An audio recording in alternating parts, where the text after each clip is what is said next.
बिस्मिल्लाहिर्रहमानिर्रहीम, अस्सलाम वालेकुम और खुश आमदीद। इस उम्मीद और दुआ के साथ कि आप खैरियत से हैं, एक नए दिन का आगाज़ कर चुके हैं या करने वाले हैं। दोनों सूरतों में हम आ गए आपके साथ। We can not stop ourselves. Well, this is Ayesha, this is Imran Hasan और तुम आ गए हो, चैन आ गया है। मुझे वो गाना याद आ गया। अच्छा, नूर था। हाँ, नूर आ गया। अच्छा, मैं तुम आ गए हो, नूर आ गया। बहरहाल कैसे हैं आप सब लोग? सुबह से आगे में आपको खुशामदीद कहेंगे। आई होप कि आपका दिन जो है उसका आगाज़ बहुत अच्छा हुआ होगा। नहीं भी अच्छा हुआ तो कोई मसला नहीं है, पूरा दिन पड़ा हुआ है, बहुत अच्छा हो जाएगा इंशाल्लाह। आपको सिर्फ पॉजिटिव सोच के साथ आगे बढ़ना है। आप वैसे आगाज़ पॉजिटिव, आज की पॉजिटिव सोच पता है क्या है? अल्लाह सुबह उठ के उस शख्स से जिससे आपका कोई कंसर्न हो ना, जैसे कोई काम हो, अल्लाह सुबह उठ के उसको वैसे कॉल ना कर दिया करें।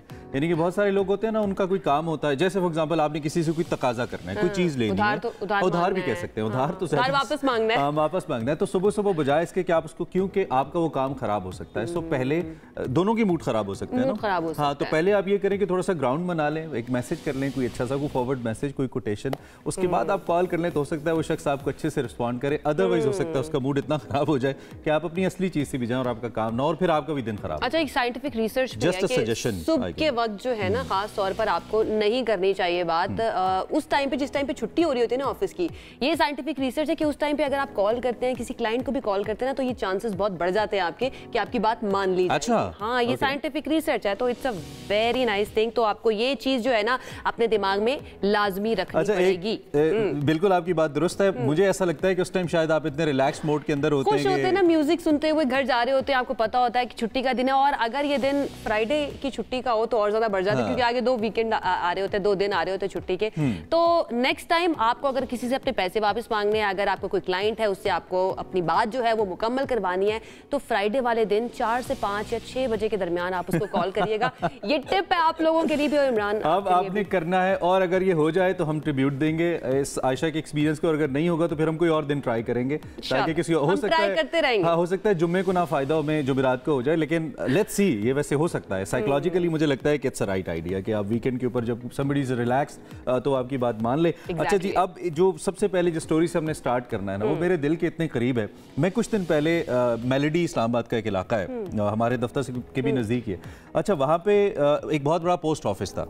ठीक है, बहुत आई थिंक वो हेडक्वार्टर्स था उनका, या जनरल पोस्ट ऑफिस जिसे कहते हैं, जीपीओ कहते हैं। वहाँ पे मैंने देखा एक यूटिलिटी स्टोर या ऐसा कुछ स्टोर बना हुआ था। और मैं बड़ा मतलब मैं बड़ा उससे ना मुझे दुख हुआ। अब पूछे अब क्यों? लेकिन अभी भी है मेरे ख्याल से। नहीं, वो स्टोर वहाँ पे है, जीपीओ वहाँ पे है या नहीं मुझे नहीं पता, लेकिन मैं बाहर से जब गुजरा, बिल्डिंग जो है ना छोटी हो गई। अच्छा, पुलिस साहब कह रहे हैं कि वहाँ पे जीपीओ एग्जिस्ट करता है, लेकिन वो जो एक मेन उसका एक ऑरा था ना, और मैं उससे बड़ा मुतासिर था। और अल्टीमेटली अगर आप मरी के जीपीओ की बात करें, किसी भी जीपीओ की बात करें, लाहौर की जीपीओ की बात करें, सबकी एक ग्रेस एंड बिल्डिंग्स की और सिस्टम्स की भी एक हिस्ट्री फील होती है उसके साथ जुड़ी हुई। इनफैक्ट उनकी बिल्डिंग्स को भी जब हम देखते हैं तो पता चल रहा होता है कि यार इसके साथ एक हिस्ट्री जुड़ी हुई है। तो आज का हमारा पहला टॉपिक जो है वो यही बात हम क्यों कर रहे हैं कि क्यों कर रहे हैं बात, ये मोड ऑफ कम्युनिकेशन जो है कहाँ से शुरू हुआ। यानी मतलब आपने भी खुतूत भेजे होंगे जी जी अपने रिश्तेदारों को, और उनको आगाज करने का तरीका बड़ा खूबसूरत होता है। हमारे दौर में ना मोहब्बत के लिए भी खत ही लिखे जाते थे, तब व्हाट्सएप नहीं होता। अच्छा, इतने पुराने नहीं हैं आप इमरान, बार बार आप बात करते हैं, इतने पुराने नहीं है। बहरहाल ये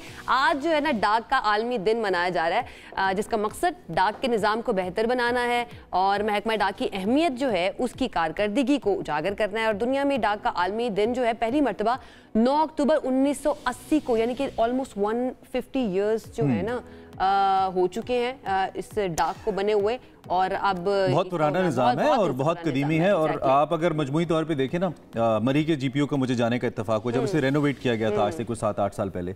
तो उसमें उन्होंने बाकायदा तौर पे उस दौर का जो पोस्टमैन है ना, उसका एक वो नक्शा बनाया हुआ है। उसके हाथ में एक नेज़ा है और उस नेज़े के ऊपर 2-3 घुंघरू लगे हुए हैं। अब वो उस घुंघरू का कॉन्सेप्ट, उस वक्त वज़ीर आज़म नवाज शरीफ होते थे, वो विजिट कर रहे थे, तो उन्होंने पूछा कि इसका क्या मकसद है। तो उनको ब्रीफ किया गया कि सर, पुराने दौर में जब डाक आती थी तो वो उस नेज़ा या जो भी उनके हाथ में वो लाठी होती थी उसे ज़मीन पे मारते थे, आवाज़ आती थी तो पता लगता है कि आपका खत आया। तो ये एक है, मतलब हिस्ट्री से बहुत सारी चीज़ें इससे रिलेटेड हैं। बहुत सारे लोग हैं जिन्होंने खत लिखे हैं, और खत पढ़ने का सवाद आप क्या जाने, हमारी जेनजी बाबू, आपको नहीं पता कि वो जो खत का इंतजार होता है, फिर जब खत आता है किसी की हैंड रिटन, आप उसको पढ़ते हैं, उसका क्या मजा होता है। मिलेनियल्स जो है वो फिर भी वाकिफ हैं इस कॉन्सेप्ट से, लेकिन जेनजी जो है ना व्हाट्सएप, स्नैपचैट, इंस्टाग्राम, उनके मोड ऑफ कम्युनिकेशन जो है वही लिख के डिलीट भी कर सकते हैं। खत तो आ गया तो आ गया, आ गया तो आ गया। अच्छा, उसमें अगर कुछ गलत भी लिखा है तो आपको वो काट के दोबारा से लिखना पड़ता था ना, तो पता चल जाता था कि तब्दील हुए हैं, हालात तब्दील हुए, क्या लिखा गया। तो हर साल दुनिया के 160 से ज्यादा ममालिक है जहाँ ये आलमी दिन इसका डाक का मनाया जाता है, और हर वो मुल्क जो अक़वाम मुत्तहिदा की खुसूसी तंजीम यूनिवर्सल पोस्टल यूनियन का रुकन है, वो इस मौके पर खुसूसी डाक टिकट का इजरा भी करता है। डाक का निज़ाम एक तारीखी और आलमी निज़ाम है। ख़ास तौर पर अगर हम बरे सगीर पाको हिंद की बात करें, यहाँ पर पहला डाकखाना जो था वो 1837 में कायम हुआ था। 1837, अच्छा, बहुत पुराना है। और तकसीम के बाद 15 अगस्त 1947 से पाकिस्तान पोस्ट ने लाहौर से अपना काम शुरू किया। अगर आपने लाहौर GPO की बिल्डिंग नहीं देखी तो पाकिस्तान में आपने एक बहुत इंपॉर्टेंट लैंडमार्क को मिस किया है, ज़रूर देखिए, बहुत खूबसूरत है।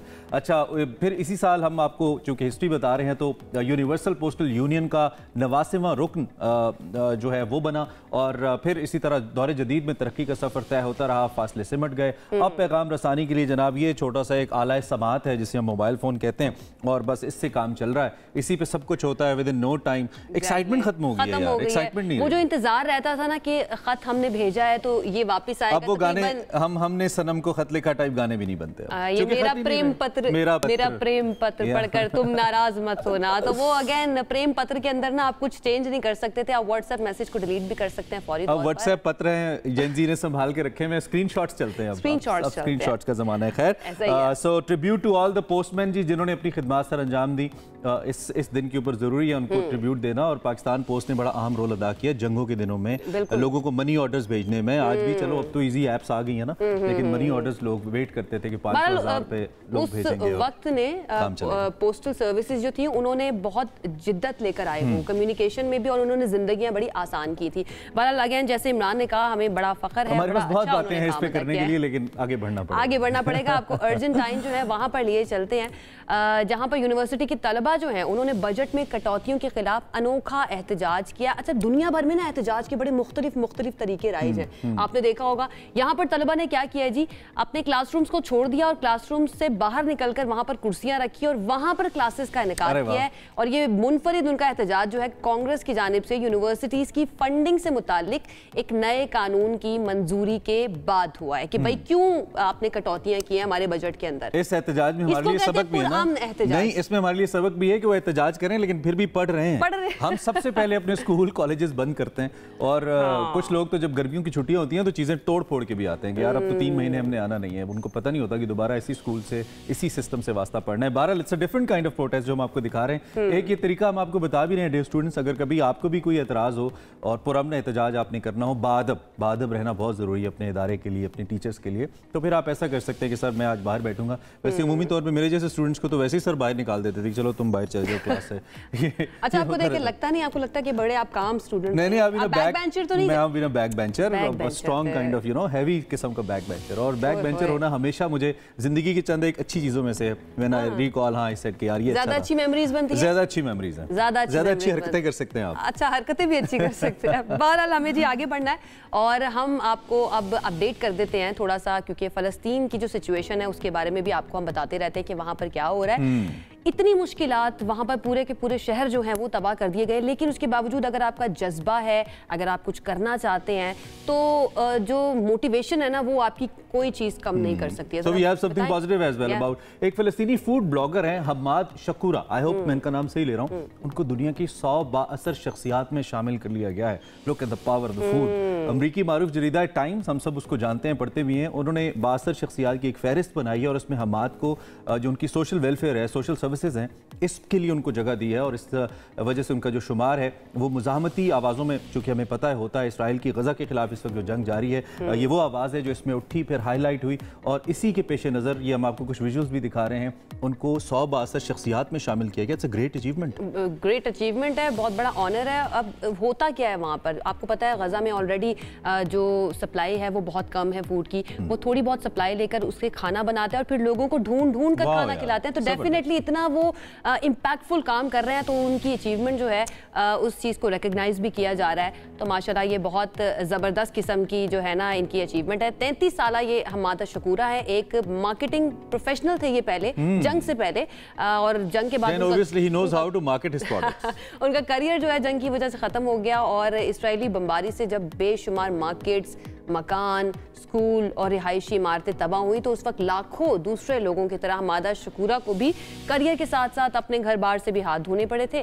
और उसके बाद हमादा शकूरा जंग के दौरान एक फूड ब्लॉगर के तौर पर सामने आया, और अब वो सोशल मीडिया पर खाने पीने की अशिया के साथ साथ अपने इर्द गिर्द के लोगों की सूरत हाल भी दिखाते हैं। अच्छा, आपने हमाद की आंखों का वो आई कांटेक्ट देखा, how strong he looks in the camera. I mean I don't know वो कोई मैसेज देना चाहते हैं उन एनिमीज को जिन्होंने ये जो इस तरह का फूड क्राइसिस पैदा किया या नहीं, लेकिन या मे बी उनका स्टाइल हो, कुछ सिग्नेचर स्टाइल्स भी होते हैं, but look at his eyes, like I mean बहुत स्ट्रांग उनकी आंखें जो है ना वो ये कह रही होती हैं कि भाई आप हमें हरा नहीं सकते, आप जितनी मर्जी हमारे साथ जुल्म कर ले, जो मर्जी कर ले, लेकिन जो हमारे जज्बे हैं ना वो जवान रहेंगे, और हम फिर भी कोई ना कोई रास्ता जो है ना आगे बढ़ने का वो ढूंढ ही लेंगे। बहरहाल वो अपनी वीडियो दिखाते हैं कि किस तरह से वो बड़ी ही कम मिकदार में गजा पहुंचने वाली इमदाद जो है उसके जरिए मुख्तलिफ डिशेस तैयार करते हैं, और फिर ये खाने गजा के चप्पे चप्पे में पहले जो मुहाजिर कैंप्स हैं वहां पर जाते हैं, और वहां पर बच्चों को वो जो है वो खिलाते हैं। तो डेफिनेटली वहाँ के बच्चों के भी ये बड़े फेवरेट हो चुके हैं, वहाँ के जो दीगर लोग हैं उनके भी बड़े फेवरेट हो चुके हैं। पाकिस्तान की भी एक दो तंजीमें हैं जो कि गजा में सामान वगैरह लेके गई हैं, तो हमारी हमदर्दियाँ गजा के साथ हैं, हमारी गजा के बच्चों के साथ हैं। अल्लाह आपकी मुश्किलें आसान करे। आई विश कि हम इससे बढ़ के कुछ कर सकते हैं, हम बीइंग अवाम पाकिस्तानी,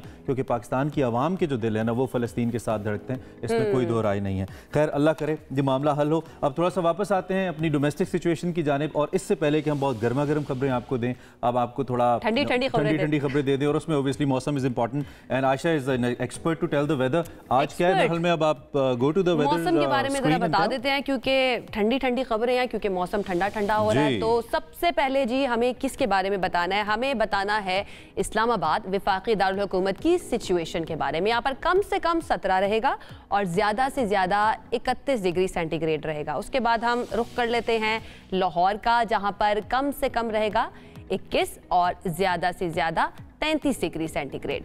शहर कायद का रुख करते हैं जी, रोशनियों का शहर है, यहाँ पर कम से कम रहेगा 26 और ज्यादा से ज्यादा 38 डिग्री सेंटीग्रेड। फूलों के शहर पेशावर की बात कर लेते हैं, यहाँ पर कम से कम रहेगा 19 और ज्यादा से ज्यादा 32 डिग्री सेंटीग्रेड। और आखिर में कोयटा में कम से कम रहेगा 9, कम होता जा रहा है कोयटा के अंदर, और ज्यादा से ज्यादा जो है वो रहेगा 25 डिग्री सेंटीग्रेड। तो ये थी जी वेदर अपडेट, आपने बता दिया है। आपने इसके मुताबिक जो है अपने दिन को प्लान करना है, सो दैट आपको प्रॉब्लम ना हो, क्योंकि बारिश भी हो सकती है, और उसके लिए कहाँ कहाँ बारिश हो बहुत जगहों पे हो सकती है। अच्छा किया बल्कि आपने बता दिया, कहीं तो यालाबारी भी हो सकती है, सिर्फ बारिश नहीं।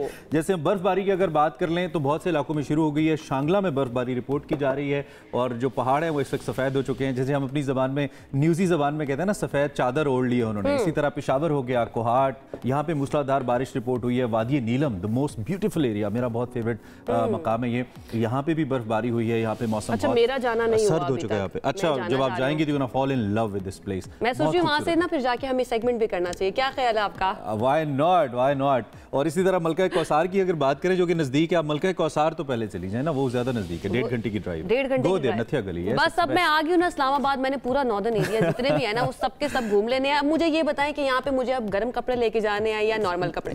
गर्म से भी ज्यादा गर्म, और एक गर्म कपड़ा 3 बार लेके जाना है आपने, यहाँ पे इतनी सर्दी होती है। खैर पंजाब, कश्मीर सबका जिक्र हम कर रहे हैं। हल्की बुल्की बारिश रिपोर्ट हुई है, और इसके अलावा मूसलाधार बारिश जमरोद का जो इलाका है, या जो हमारा KPK के इलाका है, वहाँ पे भी हमें इतला मिली है। और एक सैलाबी सूरत हाल में पानी बह जाने, पानी के अंदर गाड़ी बह जाने की खबरें, हाँ ये हम देख रहे हैं। और लोग ऐसा रिस्क लेते क्यों हैं, मैं तो ये सोच के परेशान नहीं आती। और फैमिलीज होती हैं उनके साथ, I don't know why they do this. ये सिचुएशन आप देखिए कितनी खतरनाक है। मेरे ख्याल में गाड़ी पे ज्यादा ट्रस्ट कर गए पानी को देखते हुए ना, कि मैं शायद इसको पार कर लूंगा। और this is what I always say, कि आपको अपनी गाड़ी के ऊपर, अपनी ड्राइविंग स्किल्स के ऊपर उतना भरोसा करना है जितना आपको नेचर से ना लड़ाए। आप नेचर से मुकाबला नहीं कर सकते। अच्छा, स्पेशली दो चीजें जो है ना इमरान, उनके बारे में कहा जाता है कि पानी और अगर आप सहरा में है तो इन दो चीजों को अंडर एस्टिमेट आपको कभी भी नहीं करना चाहिए। यू नेवर नो कि आपके साथ क्या हो जाए। तो आपको एक तो इस तरह का रिस्क नहीं लेना चाहिए। जान बड़ी कीमती है, अल्लाह ताला ने बड़ी खूबसूरत जिंदगी बनाई है, तो ऐसे इस तरह के रिस्क के अंदर अगर आपने रिस्क लेना भी है तो कैलकुलेटेड रिस्क लें, तो वो ज्यादा बेहतर है। एटलीस्ट जान का रिस्क नहीं होना चाहिए। I hope the family safe, Allah करे। हमारी दुआएं आपके साथ है, ऐसे काम ना किया करें ना कि फिर दुआओं की मोहताज हो जाए हम। अल्लाह पाक ने कुछ रूल्स बनाए हैं, नेचर से मत लड़ा करें, देख लिया करें कि कहाँ जाना है कहाँ नहीं जाना। अच्छा आगे बढ़ते हैं हम। इमोशनल हो गए ना। हाँ हो गया ना, मुझे दुख लग रहा है। अगर अंदर बच्चे हुए तो उनकी क्या हाल हो रही है? रोना तो नहीं क्या हाल होगा? नहीं हो रहा है इसलिए। इससे पहले कि इमरान रोए हम आगे बढ़ जाते हैं। मौसम के बारे में हमने बात करनी और बड़ा ही एक अच्छी बड़ी प्यारी रंग बिरंगी किस्म की न्यूज़ है हमारे पास, वो अपने नाज़रीन को दे देते हैं। और वो क्या है? वो रंगों के बारे में। इस्लामाबाद में कौसे कज़ा रेनबो एक मरतबा फिर देखा गया है। सुबह सवेरे इस्लामाबाद के शहरियों को आसमान पर धनक के रंग नजर आए और पिछले दिनों भी 7 रंगों ने इस्लामाबाद में ये एंट्री दी थी। देखा आपने? वैसे मैंने तो नहीं देखा, मैं देख नहीं सका, लेकिन बड़ा कोई अब लौट चलें टाइप का मंजर हमें लग रहा है। देखें हाउ ब्यूटीफुल इट लुक्स। और ये पिछले दिनों में हुआ था, जो हमने आपको एक हमने पिछले दिनों का भी दिखाया और एक करंट भी दिखा रहे हैं आपको। अब असल में हमने पोल्यूशन इतनी फैला दी है ना, पोल्यूटेड इतना हो गया हमारा एटमॉस्फेयर की चीजें बनती नहीं है। अदरवाइज पहले तो हमें हर दूसरे दिन जब भी बारिश होती थी, आफ्टर रेन सूरज निकलता था तो वो हमें नजर आता था। इवन मैदानी इलाकों में नजर आ जाया करता था, अब तो वहां पर भी नजर नहीं आता। अब रेयर हो गया, इसलिए तो टीवी पे आ रहा है। जो चीज रेयर होती है वो टीवी पे आ जाती है, वरना तो हम डेली लाइफ में देखते रहते हैं। तो हम सब ने मिलकर एटमॉस्फेयर को, माहौल को साफ रखना है, अपनी गाड़ियों को एक रूटीन चेकअप के तहत चलाना है, सड़कें वगैरह धूल मिट्टी नहीं उड़ने देनी, ताकि थोड़ा सा जो ये नज़ारे हमें देखने को मिलते रहे और नेचर के हम करीब रहे, नेचर हमारी साफ सुथरी। नेचर की बात कर रहे हैं तो एक सवाल मैं आपसे पूछती हूँ इमरान, आपने बहुत से लोगों को मैंने देखा है, क्योंकि मैं भी वो करती हूँ, एक टू डू लिस्ट बनाई हुई होती है कि मरने से पहले ना मुझे ये काम करने हैं। तो ऐसा कोई आपने टू डू लिस्ट बनाई हुई है? यार एक तो not as such the to do list, लेकिन कुछ चीजें हैं जो कभी कभी देख के ना फौरन करने को दिल करता है। मतलब कुछ चीजें जैसे स्काई डाइविंग अभी तक नहीं की मैंने, देख के फौरन दिल करता है यार ये एक दुनिया की सबसे ऊंची जिप लाइन है, वो मुझे करने का बहुत शौक है। छोटी छोटी जिप लाइंस मैंने बहुत की हुई है, तो वो सबसे ऊंची जिप लाइन पे जाने का दिल करता है। दुबई में जो है, तो हाँ दुबई में, दुबई में। सो ऐसे कुछ ख्वाब हैं हमारे। पूछेंगे नहीं आप मेरे से कि मैंने ये क्यों पूछा? आपने क्यों पूछा बताइए? मैंने इसलिए पूछा कि अगली जो हमारी खबर है ना वो मेरी टू डू लिस्ट में शामिल। अच्छा, I want to go and see those light. Finland की आपको ये खबर दे रहे हैं, जहां पर आसमान पर एक मरतबा फिर से नॉर्दर्न लाइट्स का दिल फरेब नजारा देखा गया है। शहरी सारी रात कुदरत के हसी रंगों से लुत्फअंदोज होते रहे। जस्ट लुक एट दैट, किस कदर खूबसूरत, मेस्मराइजिंग, मैजिकल। ऐसा लगता है कि आप ना किसी हॉलीवुड की मूवी के अंदर चले गए, या साई-फाई फिक्शन मूवी जो है ना वो आप देख रहे हैं। तो आप क्या करेंगी आयशा, ये बताइए? वहाँ पे बैठ के शायरी लिखेंगी, कोई गीत गाएंगी? मैं सिर्फ उस वक्त ना मोमेंट को एंजॉय करूंगी, सिर्फ वहां पर जाकर मैं बैठ जाऊंगी और देखती रहूंगी और एंजॉय करूंगी। और एंड आई होप अगर तब तक मैं ये शो भी कर रही हूँ तो वहां से ना मैं लाइव भी कर लूंगी कि इमरान देख ले मैंने अपनी पहला जो है ना वो टिक कर लिया टू डू लिस्ट में। Best wishes are with you. हम जरूर चाहेंगे कि आप जाएं और वहां से हमें आप अपनी सेल्फीज और अपनी सेल्फी वीडियोस भेजें, वीलॉग्स भेजें, ताकि हम चलाएं। भाई हम जरूर करेंगे अगर ये गई तो। और जाना में कोई इतना मसला नहीं है, मसला नहीं है। अच्छा, this is the right time. 2 साल के अंदर टाइम होते हैं, एक मार्च और अप्रैल और सितंबर और अक्टूबर। राइट नाउ अक्टूबर चल रहा है भाई, प्रॉपर होमवर्क भी है। वाओ, डेफिनेटली अक्टूबर के अंदर जो बड़ा खूबसूरत जो है ना यहाँ का नजारा होता है और यहाँ की वीडियोस जो है ना वो भी बड़ी खूबसूरत होती हैं। यहाँ पे आपने देखा है कि इस तरह के हमें वो वीडियोस नजर आती हैं, ऐसा लगता है कि ना ये वाकई में कोई फोटोग्राफर्स और वीडियोग्राफर्स जो है ना यहाँ पर आए थे।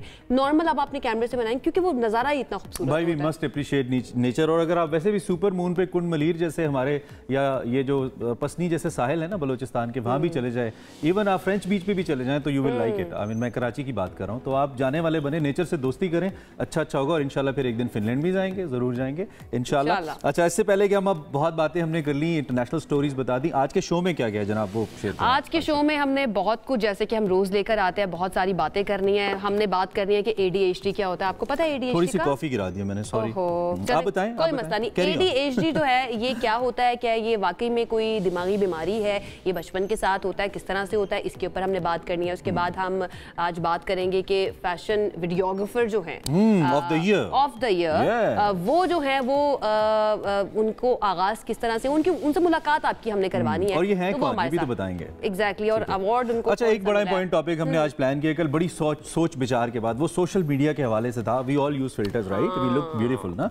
मतलब मैं तो अक्सर जब खास तौर पे जब हम मेकअप रिमूव करते हैं तो स्किन अजीब सी हो रही थी, but filter works if you need immediate picture to send someone.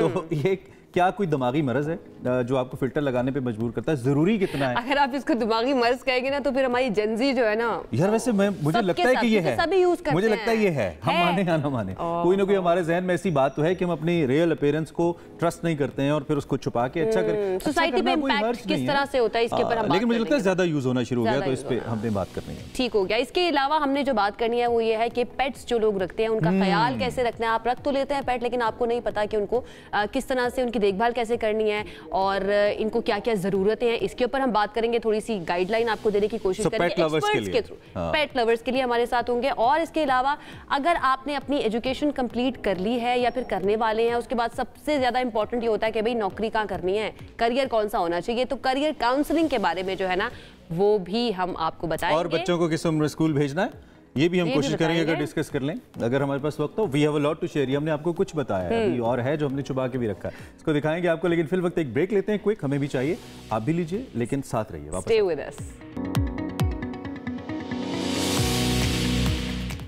Welcome back. सुबह से आगे में एक मरतबा फिर से आपको कहेंगे खुश आमदीद। हमने ब्रेक से पहले बहुत बातें की, अब हमने सोचा कि डायरेक्ट आपकी मेहमानों के साथ मुलाकात कराना शुरू करते हैं जिन्होंने बड़ी अचीवमेंट्स हासिल की हैं अपनी ज़िंदगी के अंदर, और उसके साथ साथ वो हमें भी इंस्पायर करते हैं। एंड आई एम श्योर जब आपकी उनसे मुलाकात होगी तो आप लोग भी उनसे इंस्पायर ज़रूर होंगे। ऐसे ही एक मेहमान हमारे साथ आज मौजूद हैं जो वीडियोग्राफी की दुनिया में अपनी मुनफरिद सलाहियतों के बाइस जाने जाते हैं। इनका नाम है जी मुजम्मिल ग्रेवाल, जिन्होंने हाल ही में हम स्टाइल अवार्ड भी जीत लिया है। देखने में वैसे बड़े छोटे से लगते हैं वो, लेकिन माशाल्लाह काम बहुत बड़े बड़े करते हैं। अपने क्रिएटिव विजन और टैलेंट से अपने काम को वो खास बनाते हैं और उन्होंने वीडियोग्राफी के शोबे में कई कामयाबियां भी हासिल की हैं। Hum style award is a unique brand, I tell you. अब जिस तरह का इसका जो कहना चाहिए ना स्ट्रेचर मोमेंटम बन गया है तो बहुत ही बड़ी बात है और कंपटीशन बड़ा टाइट है। So obviously Muzammil has done something different and something great, that's why he one this award.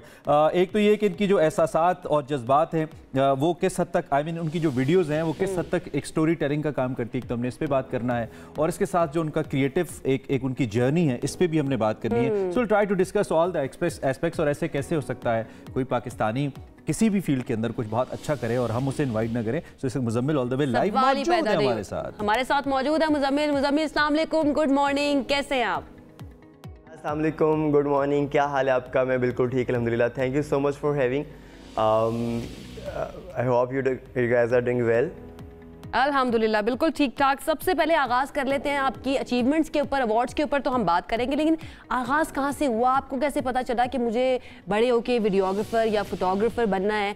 सफ़र का आगाज़ कैसे हुआ, ज़रा ये बताइएगा। 2013 में जब मैं यूनिवर्सिटी में था, फ़ाइन आर्ट्स में मेरी सारी एजुकेशंस हैं, तो लाइफ में जब पहला कैमरा बाय किया था उस टाइम ही पता था कि वीडियोग्राफी इज़ समथिंग जो करके मुझे कभी भी ऐसा फील नहीं होता कि मैं थक सकता हूँ इस काम से, या like you know that's the way to discover your passion. और तब से ऑल्दो तब उस टाइम पे इतना सोशल मीडिया का स्कोप इतना ज़्यादा था नहीं, बट पता नहीं था इतना ज़्यादा कि डायरेक्शन क्या होगी, किस तरफ जाएगा, लेकिन इतना पता था कि वीडियो इज़ समथिंग जो करके मुझे मज़ा आता है, feel good with in my self. So उस टाइम पे स्टार्ट किया था विद माई फर्स्ट कैमरा, और उस टाइम से लेके आज तक मैंने वीडियो के अलावा लाइफ में कभी कुछ किया नहीं है। मुजम्मिल कौन सा कैमरा था और क्या वो आपने खुद पैसे जमा करके लिया था, किसी ने गिफ्ट किया था, अम्मी अब्बू ने किसी ने लेके दिया था? उस फर्स्ट कैमरे, फर्स्ट गैजेट की स्टोरी बताइए ना हमें। फर्स्ट गैजेट में थोड़ा सा सपोर्ट अब्बू ने किया था और बड़े भाई ने सपोर्ट किया था, और मैं खुद भी थोड़ा अर्न करता था उस टाइम पे, तो ऑल कलेक्टिव। उस टाइम पे जो सबसे एक्सपेंसिव कैमरा था मैंने वो परचेज़ किया था, ऑल्दो मैं अर्न नहीं करता था इतना ज़्यादा उस कैमरा से, लेकिन बस मुझे था कि जो बेस्ट है मैंने वो परचेज़ करना है। बट वो मेरा फैसला बहुत अच्छा था, बिकॉज उस टाइम पे बैक इन 10 years उस टाइम पे वो सिर्फ वही कैमरा था जिसपे वीडियोस होती थी। तो आई एम ग्लैड कि मैंने वो कैमरा ना लिया होता तो शायद मैं वीडियोस ना करता। अच्छा, आप क्लासिक एग्जाम्पल है मुजम्मिल कि अगर आपका शौक आपका पेशा बन जाए, आपका प्रोफेशन बन जाए, तो आप ज़िंदगी में कभी काम नहीं करते क्योंकि आप इंजॉय करते हैं उसको, और आपकी बातों से हमें फील भी हो रहा है कि आप कितना इंजॉय करते हैं अपने काम को। ज़रा ये बताइए, ये जो अवार्ड आपने जीता है, हम स्टाइल अवार्ड, इसका तजुर्बा कैसा रहा? कितनी एक्साइटमेंट है, कितनी खुशी हुई, कैसा वो मोमेंट था, क्या आप फील कर रहे थे जिस वक्त अवार्ड मिला आपको? बहुत, मेरी लाइफ का सबसे सबसे स्पेशल मोमेंट है वो, और जो मैं कभी नहीं भूलूंगा। और I am thankful to Allah, my family and specially Hum network, जिन्होंने हमेशा एक नए टैलेंट को एक्नॉलेज किया है और सपोर्ट किया है, मोटिवेट किया है। ऑनेस्टली मैं हमेशा एक्नॉलेज करता हूँ। 2021 में I got nominated for the first time, वो मैं हम स्टाइल अवार्ड्स पे ही नॉमिनेट हुआ था एज अ राइजिंग स्टार। और अभी जो मोमेंट था वो मेरे लिए बहुत ज़्यादा स्पेशल इस तरह से था कि obviously it's a country, there is an entire industry, बहुत लोग काम कर रहे होते हैं, बहुत लोग मेहनत कर रहे होते हैं, हर कोई अपना बेस्ट देता है अपनी तरफ से, यू नो। तो द मोमेंट जब स्टेज पे नॉमिनेशंस आउट हुई थी और जब होस्ट ने पूछा था कि फ्रॉम ऑडियंस के is there any guesses for the winner, there was only one name, there was Muzammil Grewal. तो अवार्ड तो ऑब्वियसली एक अचीवमेंट है, लेकिन वो जो मोमेंट था मेरे लिए कि there was no other name for the category to win that award, तो दैट मेक मी फील कि अच्छा हाँ मैंने ऑन मेरिट जीता है भाई। नहीं, डेफिनेटली कुछ ना कुछ तो है जो आपको यहाँ तक लेके आया है और वो काम नजर आता है। हम अक्सर कहते हैं कि कैमरा झूठ नहीं बोलता है, जो कैमरे पे आप कर रहे हैं, जो स्क्रीन पे आप दिखा रहे हैं वो नजर आता है बाय एनी मीन। मुझे ये बताइए कि how you turn to be a professional videographer, because हर कोई फोटोग्राफी तो कर रहा है आजकल, वीडियोग्राफी भी कर रहा है, लेकिन to be a professional one and to go on such a scale कि आपको पूरा मुल्क एक्नॉलेज करे या एक बड़ा प्लेटफॉर्म एक्नॉलेज करे, I think it needs lots of like knowledge, practice, passion as well. So ऐसा बेसिक फैक्टर क्या है जिसने आपको एक प्रोफेशनल वीडियोग्राफर बनाया?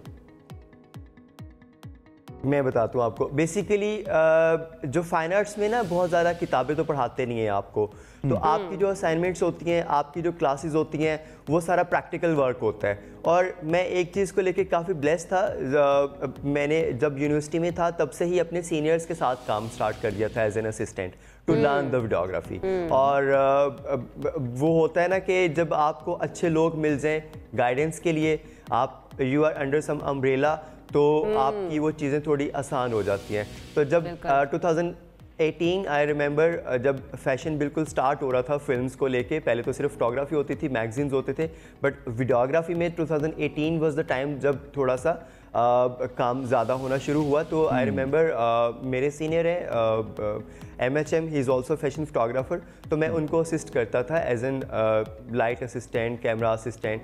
तो वहाँ से मैंने प्रोफेशनल कैरियर स्टार्ट किया था एज अ वीडियोग्राफर, और उनकी वजह से मुझे अच्छा मुज़म्मिल, एक बात मुझे आपसे पूछनी है, क्योंकि आप एक्सपर्ट हैं, आप प्रोफेशनल हैं और आज आप हमारे साथ भी मौजूद हैं।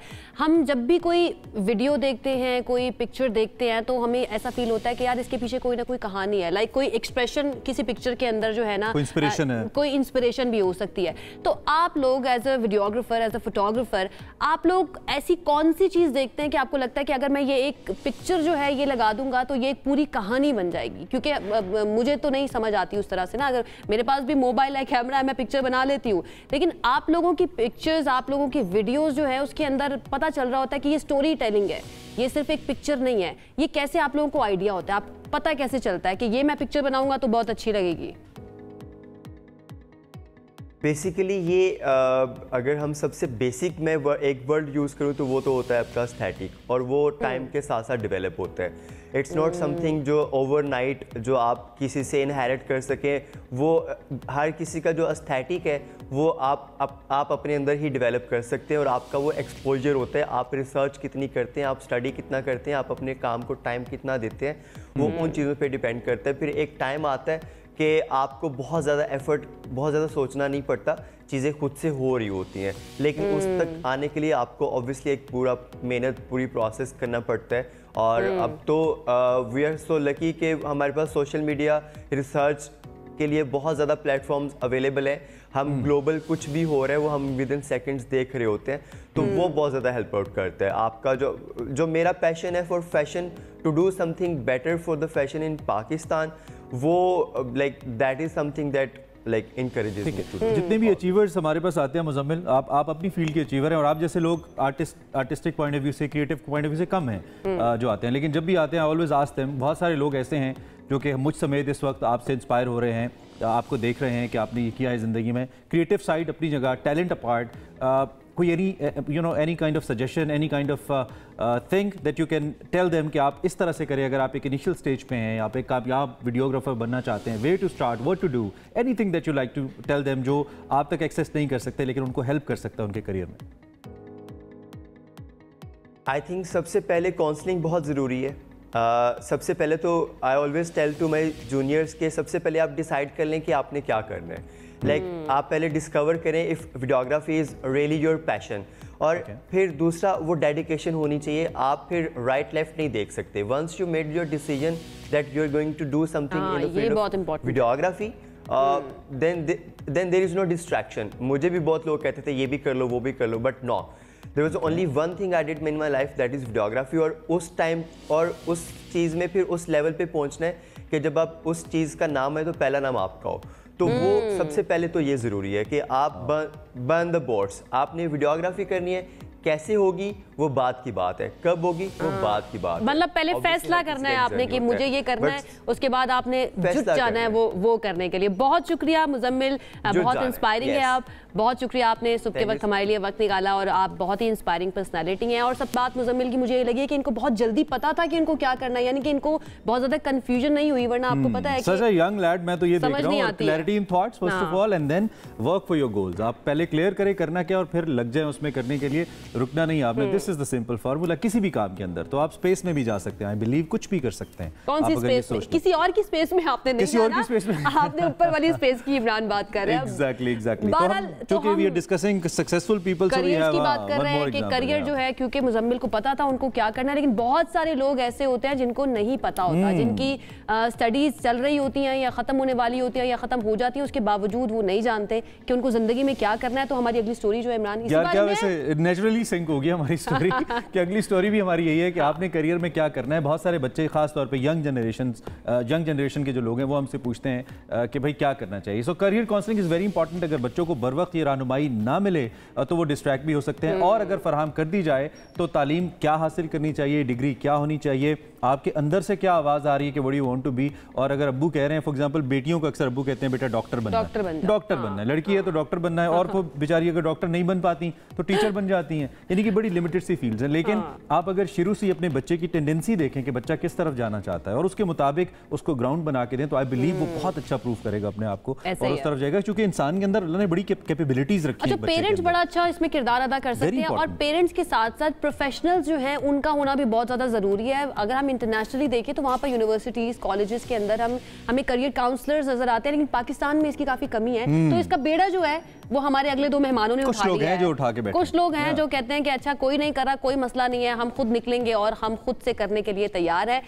हमारे साथ नौजवान करियर काउंसलर्स अहमर खान और सलमान शिफा जो है वो आज मौजूद होंगे, उनसे आपकी मुलाकात कराएंगे। उन्होंने ये पूरी कैंपेन शुरू की है जिसका नाम है कुछ बन कर दिखाओ। उसके लिए वो आपकी काउंसलिंग करेंगे और बड़े मुनफरिद अंदाज में उन्होंने इमरान ये कैंपेन शुरू किया है साइकिलिंग के थ्रू। साइकिल्स के ऊपर पाकिस्तान के दुलो अर्ज तक गए हैं, सफर करेंगे वो, और खुंजराब से लेकर गवादर तक इरादे चेक करें।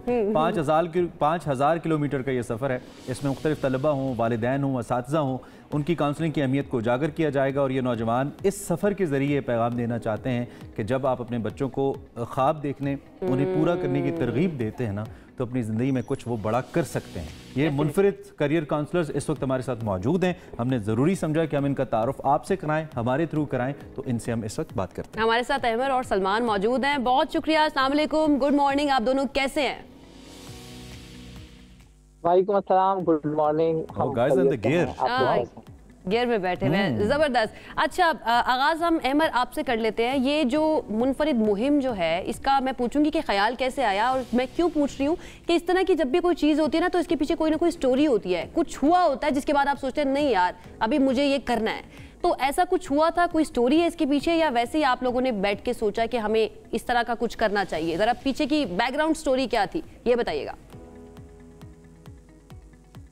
दो बड़े रीजन थे।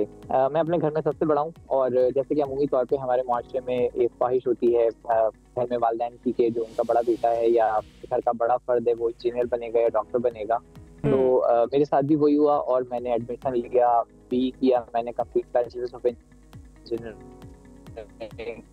और उसके बाद मैंने जब काम करना शुरू किया तो मैंने रियलाइज़ किया कि मुझे मशीनों के साथ काम करने में मज़ा नहीं आता, बल्कि इंसानों के साथ काम करने में ज़्यादा मज़ा आता है। और देन आई स्टार्टेड एक्सप्लोरिंग कि भाई मैं कौन से प्रोफेशन में जा सकता हूँ। I got to know about career counselling and then I took admission in MS in career counselling in नास। और वहाँ से वो जर्नी अपनी कंप्लीट करने के बाद मैंने प्रोफेशनल इस पेशे का आगाज़ किया। अच्छा, काफ़ी अरसे से, तकरीबन 10 साल से मैं इस फील्ड में हूँ और स्टूडेंट्स के साथ इंटरेक्ट कर रहा हूँ। क्योंकि मुझे हमेशा ये फील होता था कि मैं जितने स्टूडेंट्स से भी इंटरेक्ट करता हूँ मुझे हमेशा ये फीडबैक मिलता है कि आप हमें बहुत देर से मिल रहे हैं, या हमें क्या करना चाहिए, हमें कोई गाइड करने वाला नहीं है। तो हमने और सलमान ने फिर बैठ के ये सोचा कि क्यों ना हम कोई ऐसा काम करें जो इतना बड़ा हो और जिससे हम मासेस को फैसिलिटेट कर सकें। और फिर हमने अपनी जर्नी का आगाज़ किया और हमने प्लान बनाया कि हम शहर शहर गांव-गांव जाएं और पाकिस्तान की जो दूर दराज इलाके हैं जहां बच्चों के पास अपॉर्चुनिटीज नहीं होती और करियर काउंसलर्स की रीच नहीं है, तो हम वहां तक पहुंचें और हम स्टूडेंट्स को फैसिलिटेट करें। ठीक है, तो करंट प्रोग्रेस क्या है इस जर्नी को लेकर? Have you guys started? कहां पहुंचे हैं? प्लान्स क्या हैं? रीसेंट बिल्कुल ताज़ा तरीन क्या है? इसमें हम इस वक्त मौजूद हैं गिलगित में। हमने अपनी जर्नी स्टार्ट की थी अक्टूबर 1 को पंजाब पास से, और तकरीबन अब तक हमने, मेरा ख्याल है कि कोई 350 या 400 किलोमीटर का सफर तय कर लिया है। और ऑन एन एवरेज हम एक दिन में 40 किलोमीटर का सफर तय करते हैं। और अब तक हमने 8 सेशंस कंडक्ट किए हैं। किसी दिन ऐसा होता है कि हमने स्टे करना होता है तो हम 2 सेशंस करते हैं, वरना हम 1 सेशन करते हैं। इस वक्त भी हम जो लाइव हैं आपके पास, तो हम एक स्कूल से हैं, यहाँ से हम अपना आपसे प्रोग्राम खत्म करने के बाद हमने जाना है और स्टूडेंट्स का सेशन करना है। सही। अच्छा, अब सलमान ये बताइएगा कि आपको पाकिस्तान के अंदर खास तौर पर कमी क्या नजर आती है करियर काउंसलिंग के हवाले से? पेरेंट्स का किरदार आपको कैसा नजर आता है, जितनी आपने इसके ऊपर रिसर्च की होगी? और जो टीचर्स हैं उनका किरदार किस तरह से नजर आता है? और आपको लगता है कि हुकूमती सतह पर भी इसके ऊपर कुछ होना चाहिए?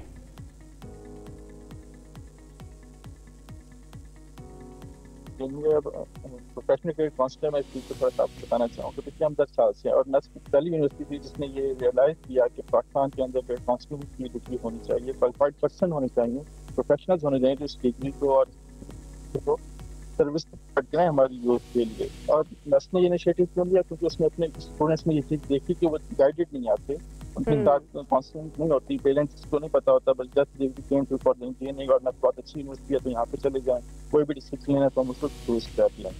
पेरेंट्स का ज़्यादातर रुझान फ्रेंड्स को देख कर होता है कि डॉक्टर्स बन जाएं, ये बहुत अच्छा प्रोफेशन है, वो इतना कमा रहा है, वो इतना अर्न कर रहा है, तो क्या ये फेम है, इंजीनियर बन जाओ, इंजीनियर की लाइफ है, ये करियर नहीं पता। लेकिन राइट नाउ फ्रेंड्स भी चेंज हो रहे हैं, बच्चों के कॉन्सेप्ट्स भी चेंज हो रहे हैं, पेरेंट्स की भी और आज थोड़ी बहुत सोशल मीडिया के थ्रू। ठीक है अमर एंड सलमान, थैंक यू। हमें आपसे बात करके बहुत अच्छा लगा, लेकिन ये सफ़र चूंकि आपका जारी है तो हमारा भी आपके साथ जारी है ये सिलसिला जो हम किया है ना, तो हम कोशिश करेंगे कि जब भी आप किसी और अच्छी बड़ी मंजिल पे पहुंचे तो तब भी हम आपसे बात करते रहें। बहुत अच्छा आइडिया है एंड वी होप कि इसके बेहतर रिजल्ट्स आएँ। Career counselling is important. जो भी लोग अपनी फैमिलीज में भी कहीं पे पहुंचे हैं ना, उनको भी अपने अपनी यंगर जनरेशन है जो अपने से छोटे हैं उनको अच्छे से गाइड करना चाहिए। Sometimes they need your guidance और हम उनसे कन्नी कतरा रहे होते हैं, हम उनसे बच के निकल रहे होते हैं, तो उनको आप बैठिए, उनके साथ बात कीजिए। बहुत जरूरी है बात करना, और बात करना और भी बहुत से अहम टॉपिक पर बड़ा जरूरी है। अब हमने जो है बात करनी है, लेकिन एक ब्रेक के बाद बात करनी है, वो है ADHD। अब ये ADHD है क्या? ये दिमागी बीमारी है या फिर ये किसी ट्रॉमा की वजह से होती है? इसका इलाज मुमकिन है और इट्स अ कंडीशन? ये कंडीशन है, ये है क्या? इसके बारे में आपको बताएंगे, लेकिन एक ब्रेक हमें लेनी है। ब्रेक लेते हैं, स्टे विद अस। इस उम्मीद के साथ कि आपका साथ हमारे साथ अच्छा गुजर रहा है, आपको सुबह से आगे में एक बार फिर खुशामदीद। और अब हमें बात करनी है एक बहुत ही इंपॉर्टेंट टॉपिक के ऊपर। आपको पता है मेंटल हेल्थ के ऊपर हम हमेशा, हमारी कोशिश होती है कि लाजमी बात करें, कोई ना कोई ऐसी चीज़ हम ढूंढ कर लाते हैं आपके लिए जो आई एम श्योर जो देखने वाले होते हैं वो रिलेट भी कर पाते हैं उस चीज़ से। तो आज हमने एक और चीज़ ऐसी निकाली है जिसके ऊपर हम बात करने जा रहे हैं, और वो है ADHD यानी attention deficit hyper activity disorder. ये एक जहनी हालत है और इसमें मुब्तला अफराद जो है उनको तवज्जो मरकूज करने, काम मुकम्मल करने, रवैये पर कंट्रोल रखने में मुश्किलात होती हैं। ये हालत कैसे होती है, बचपन की वजह से होती है, किसी ट्रॉमा की वजह से होती है, कोई कंडीशन है, हेरिडिटरी है, इसके बारे में आज हमने बात कर ली। बहुत इंपॉर्टेंट टॉपिक है आयशा, और उसके साथ साथ ये कि कहीं ना कहीं हम सब ये फेस कर रहे होते हैं, कोई कम कोई ज़्यादा। और अभी जब हम इसको ऑफ एयर डिस्कस भी कर रहे थे तो ऐसा लगा कि सबके अंदर ही थोड़ा थोड़ा तो ये होता ही है, लेकिन क्या ये वाकई सब में होता है और या किसी में इतना ज़्यादा है कि वो उसको ट्रीट किया जाना चाहिए, क्यों होता है, किस एज ग्रुप में होता है, ये सब कुछ हम जानने की कोशिश करते हैं। And we have a very pertinent guest with us, doctor Nausheen Kazmi, जो कि माहिर नफ्सियात हैं, नफ्सियात को समझती हैं, और आज हम इनसे इस बीमारी की या इस नफ्सियात को समझने की कोशिश करते हैं। Thank you very much for your time, welcome, good morning. Thank you very much. कैसी हैं आप? ठीक ठाक हैं? अल्हम्दुलिल्लाह। हमने ठीक इसको इंट्रोड्यूस करवाया, ये ऐसी ही सिचुएशन है या इससे बढ़ के भी कुछ है? बिल्कुल ऐसी ही सिचुएशन है, attention deficit hyper activity disorder. The name itself is very self explanatory, लेकिन एक चीज़ जो है कि यस ये हेरिडिटरी है, बाय बर्थ होती है, लेकिन नज़र बहुत लेट आती है। यूजुअली अब अवेयरनेस क्योंकि इतनी हो गई है, at least in the twin cities and overall लोगों का एक्सपोजर वेस्ट के साथ बहुत ज़्यादा है, तो एक जल्दी डायग्नोसिस हो जाता है और बच्चों को जल्दी हेल्प मिल जाती है। But there are cases which have gone on to adulthood and not being diagnose. तो एडल्ट ADHD भी बहुत ज़्यादा कॉमनली डायग्नोज भी हो रहा है और कॉमनली इन पिक्चर भी आ रहा है, लेकिन ये होता हमेशा ही बाय बर्थ है। अच्छा नौशीन, ये बताइएगा कि टीन एजर्स के अंदर जो है इस तरह के अलामात होते हैं कि वो चिड़चिड़े भी होते हैं, उस टाइम पे पेरेंट्स की बात भी नहीं मान रहे होते, लेकिन ज़रूरी नहीं है कि उनको ADHD ही हो। डिफरेंशिएट किस तरह से करें पेरेंट्स कि मेरे बच्चे को वाकई में इस तरह का कोई मसला है या फिर वो सिर्फ एक टैंट्रम्स दिखा रहा है? ADHD लाइफ लॉन्ग कंडीशन है, तो ये हमेशा से है, हमेशा से थी। अगर किसी को डायग्नोज नहीं हुई तो ये एक सेपरेट इशू है। तो आपको फिर डेट पैक करनी पड़ती है, history starting from the pregnancy, developmental milestone, school, pre school, उस वक्त की रिपोर्ट्स, स्कूल की बुक्स, नोटबुक्स, टीचर्स से इंफॉर्मेशन। और हमेशा जो इसका डायग्नोसिस है वो तब बनता है व्हेन द सेटिंग या जब आपकी डिफिकल्टीज हैं वो दो सेटिंग्स में प्रेजेंट हो, घर पे भी और स्कूल में भी। आप ये नहीं कह सकते कि बच्चा स्कूल में स्ट्रगल करता है, घर पे तो हमें So are there any early signs that we can monitor in a child के जिससे लग रहा हो हमें कि ये इसका शिकार हो रहा है? हाँ, फोकस नहीं करते बच्चे, 5 सेकेंड 10 मिनट्स easily distracted, बाहर क्या हो रहा है, they're not able to focus on the homework. Sustained mental effort नहीं हो सकती। आप उनको मैथ्स का काम देंगे वो क्विक कर लेंगे, आप उनको इंग्लिश की राइटिंग देंगे क्योंकि वो लंबा काम है, उसमें ज़्यादा मेंटल एफर्ट चाहिए, तो they will lose their focus very easily. तो एजुकेशन में जब वो आते हैं तो उस वक्त ये सब चीज़ें बहुत नोट डाउन करने वाली होती हैं। Behaviour wise they are a bit hyper active, they can not sit still, they are always on the go, but that again जैसे आपकी बात है कि ज़रूरी नहीं है कि हर नॉटी बच्चा। फोकस के स्पैन को कैसे डिफाइन करें? आई मीन हर बच्चे का हर ह्यूमन का एक अपना फोकस भी तो होता है। Is there any scientifically defined span of focus के इतना है तो ये ठीक है, इतना है तो नहीं? अगर तो उसके लिए वो स्पैन 10 मिनट्स है, लेकिन उस 10 मिनट्स में वो काम कर लेता है और उसको स्ट्रगल नहीं होती, that is fine. When the children and the parents and the teachers, all three of them start struggling, वो मुश्किल में आना शुरू हो जाएं कि कोशिश के बावजूद काम कंप्लीट नहीं होता, इनकम्प्लीट काम, केयरलेस मिस्टेक्स, फॉरगेटफुल, चीजें गुम जाती हैं, बच्चा लेके 3 पेंसिल्स जाता है, घर एक भी नहीं आती, रोज की स्टेशनरी पेरेंट्स को अपडेट नहीं होता। मेरे साथ भी there are so many science disorder दिमाग है। अच्छा, अटेंशन डेफिसिट की जो हम बात कर रहे हैं कि यहाँ से सबसे ज्यादा पता चलता है आजकल के दौर में, ये जो सोशल मीडिया वगैरह आ गया है, आपको नहीं लगता कि हमारा वैसे ही अटेंशन स्पैन बहुत कम हो चुका है, स्पेशली टीनेजर्स या एडल्ट्स की भी अगर हम बात करें? इसीलिए हमारा लास्ट डायग्नोसिस होता है, because it's a life long diagnosis. हम ये नहीं कहते कि जो भी फर्स्ट अपॉइंटमेंट पे हमारे पास आता है या पहली दफ़ा ही कहता है मेरा फोकस ठीक नहीं है, हम उसको ADHD लेबल कर देते हैं। It is a series of assessments that we do. पहले हम यूजुअल चीज़ों को ट्रीट करते हैं, एंग्जाइटी है, मूड स्विंग्स हैं, प्यूबर्टी है, आपके हार्मोनल इश्यूज हैं, सोशल मीडिया है, स्क्रीन टाइम एक्सेसिव है, फोकस खराब करता है। सब जब ये सब चीज़ें आप ठीक कर लेते हैं और आप बिल्कुल बॉटम लाइन तक पहुंच जाते हैं और एक प्रोफेसर साहब आपके पास आते हैं और वो कहते हैं कि जी मैं ये सब कुछ कर चुका हूँ and I still struggle, I have struggled all my life, I think कि मेरे साथ कुछ और मसला है, they have had multiple psychiatrist appointment, multiple medications, लेकिन बस हो गई है। अच्छा, थॉट ब्लॉकिंग जो है, नौशीन, थॉट ब्लॉकिंग जो है, समटाइम्स ये होता है कि कुछ प्रेशर आ गया है तो आपको लगता है आपके थॉट्स ब्लॉक हो गए हैं, तो क्या ये भी उस कैटेगरी के अंदर? That is something totally different, that is different. अच्छा, पता चल गया कि आपको ये है, बिल्कुल है। Then what next? What next? एक तो अगर जल्दी पता चल गया है तो कैरियर, जैसे आप कैरियर काउंसलिंग की बात कर रहे थे, that was excellent example of that कि आपने फिर कैरियर क्या चूज करना है। If you have ADHD, what sort of a career you should go for? You can not go for something which requires too much sustained mental effort, क्योंकि आप नहीं कर पाएंगे। इसीलिए स्कूल रिफ्यूजल, बच्चों का ड्रॉप आउट होना, ये बहुत कॉमन रीजन है कि मुझसे होता नहीं है इसलिए मैं करूंगा नहीं। वो जो मोटिवेशन है वो लूज हो जाती है। ठीक है, आप इसमें जैसे कह रहे हैं ना कि एक रैशनल अप्रोच अगर लेते हैं, फ्लेक्सिबिलिटी कितनी है एक ह्यूमन बॉडी के अंदर या एक ह्यूमन बीइंग के अंदर? अब आजकल तो प्रॉब्लम ये है ना कि मोटिवेशनल स्पीकर्स इतने आ गए हैं, अगर मैं किसी चीज से स्ट्रगल कर भी रहा हूं ना, तो मुझे कोई मोटिवेशनल स्पीकर आएगा और वो कहेगा कि पहाड़ पे चढ़ जाओ, आसमान पे चले जाओ, मैं कहूंगा नहीं, मैं कर सकता हूं, and I once again start struggling. मैं उसको उसके अंदर और एफर्ट डालूंगा, चाहे वो एक यूजलेस एफर्ट हो। इससे फिर निकले कैसे? I mean how to work on myself? की आपने बात की ना, मैनेजमेंट क्या है, पर्सनालिटी कैसे मैनेज करेंगे इसको? देखिए, इसमें therapy is something, career choice is something. Doctor साहब, मैं ये आपसे जानना चाह रही हूँ कि हम इसकी तशखीस के बारे में भी बात कर रहे थे, इसको डिफरेंशिएट कैसे किया जा सकता है, इन सब चीज़ों के बारे में भी बात कर रहे थे।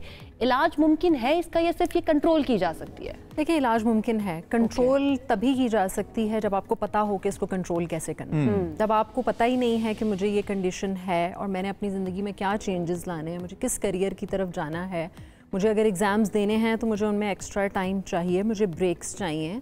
कैम्ब्रिज के हमारे अब तो बोर्ड के एग्ज़ाम्स में ये स्पेशल एडजस्टमेंट्स मिलती हैं, रीजनेबल एडजस्टमेंट्स कहते हैं इसको। तो ये सब चीज़ें ज़िंदगी का हिस्सा हैं। अगर आप ये चीज़ें शुरू से ही किसी भी टीनेजर या बच्चे के साथ करेंगे तो ऑटोमेटिकली उनके ऊपर सेल्फ कंट्रोल डेवलप होता जाएगा। और अगर लेट डायग्नोसिस होता है, then therapy and a combination of some medication. अच्छा, ये जो साइकोलॉजिकल इश्यूज होते हैं, मुझे हमेशा लगता है कि अगर उसके लिए आप other than the therapies, if you guys like suggest some medicines और समथिंग, जब मैं कोई भी चीज़ इससे रिलेटेड ले रहा हूँ तो ऑटोमेटिकली मेरा दिमाग तो नेगेटिव रहेगा कि मैं तो चूँकि जहनी बीमार हूँ और मैं वो मेडिसिन खा रहा हूँ, तो it impacts in a negative way to my brain. तो हाउ, आई मीन, मैं अपने आप को हेल्प कैसे करूँगा कि मैं मेडिसिन भी लूँ और साथ मुझे भी फील हो कि नो, अब मेरी सेहत बेहतर हो रही है, मैं ठीक हो रहा हूँ, जहनी सेहत बेहतर हो रही है? Combination, it's always a combination. सबसे पहले अपना सेल्फ अवेयरनेस बहुत ज़रूरी होती है। अगर आप सेल्फ अवेयर हैं, आपको क्या है, आप किस तरह से उसको डायग्नोसिस तक पहुँचे, आपने कितनी ज़िंदगी मुश्किल में गुजारी है, बच्चों के एस्पेक्ट से भी, टीनेजर्स के और बड़ों के एस्पेक्ट से भी, तो आप फिर फोकस्ड होते हैं, आप टारगेटेड हो जाते हैं कि नहीं, I have struggled all my life, now I need some help. फिर आप हर चीज़ अप्लाई करते हैं, फिर आप एक्सरसाइज की तरफ भी जाते हैं, सेल्फ हेल्प की तरफ भी जाते हैं, आप मेडिकेशन की तरफ भी जाते हैं, आप थेरेपी की तरफ भी जाते हैं। But when you combine all of these three things together, trust me, the recovery is very close to 100%। तीनों चीज़ें इकट्ठी। वालिदैन को तो हमेशा लगता है कि वो ठीक कर रहे हैं, वालिदैन को लगता है कि हम इसको, जैसे हम ऑफिस डिस्कस कर रहे थे, लेट्स सपोज एक बेटी है, टीनेजर है, उसके कुछ ऐसे मसाइल है, तो वालिदैन कहते हैं भाई आपको कपड़े लेके दे रहे हैं, मोबाइल है, यूनिवर्सिटी जाती हो, तुम्हें मसला क्या है, तुम्हारा ये बिहेवियर क्यों है?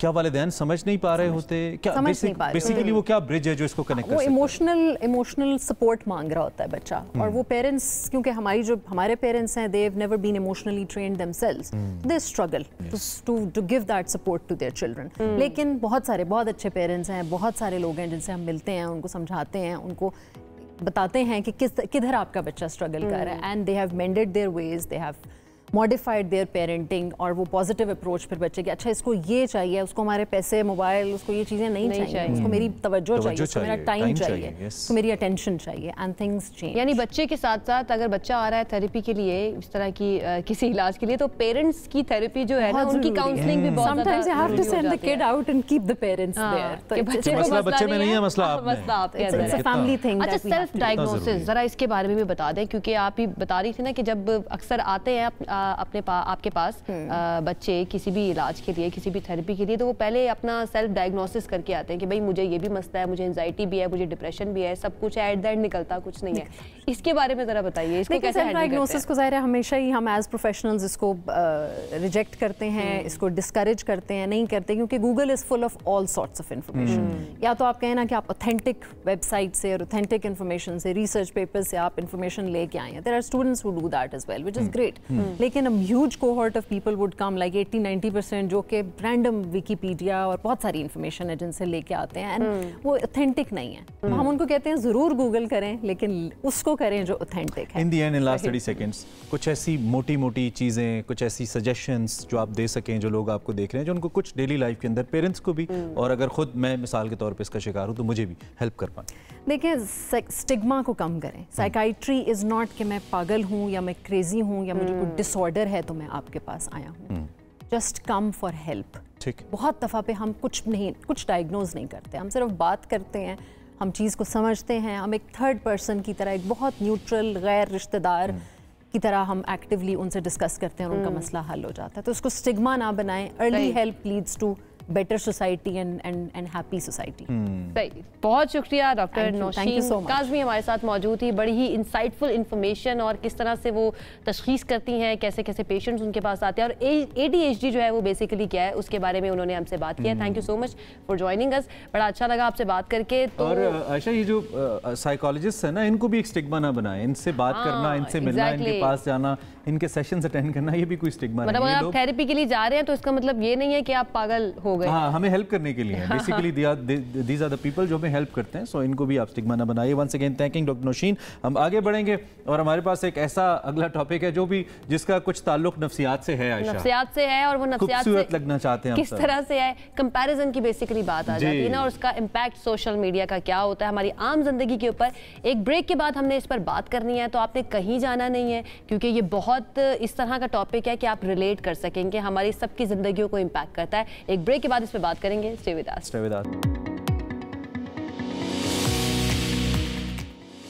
सबसे आगे में कहेंगे आपको एक मर्तबा फिर से खुशामदीद। अगर आप सोशल मीडिया पे हैं, मेरे सोशल मीडिया पे आयशा के पता नहीं इन्होंने रिसेंटली कुछ पोस्ट किया है या नहीं, लेकिन मेरे सोशल मीडिया पे आप जाए और बताएं ये वाला फिल्टर कैसा है जो मैंने लगाया। आप बताइए। अब ये सवाल भी होता है, बाकायदा पूछा जाता है कि ये वाला फिल्टर कैसा है, ये वाला लगा लूं।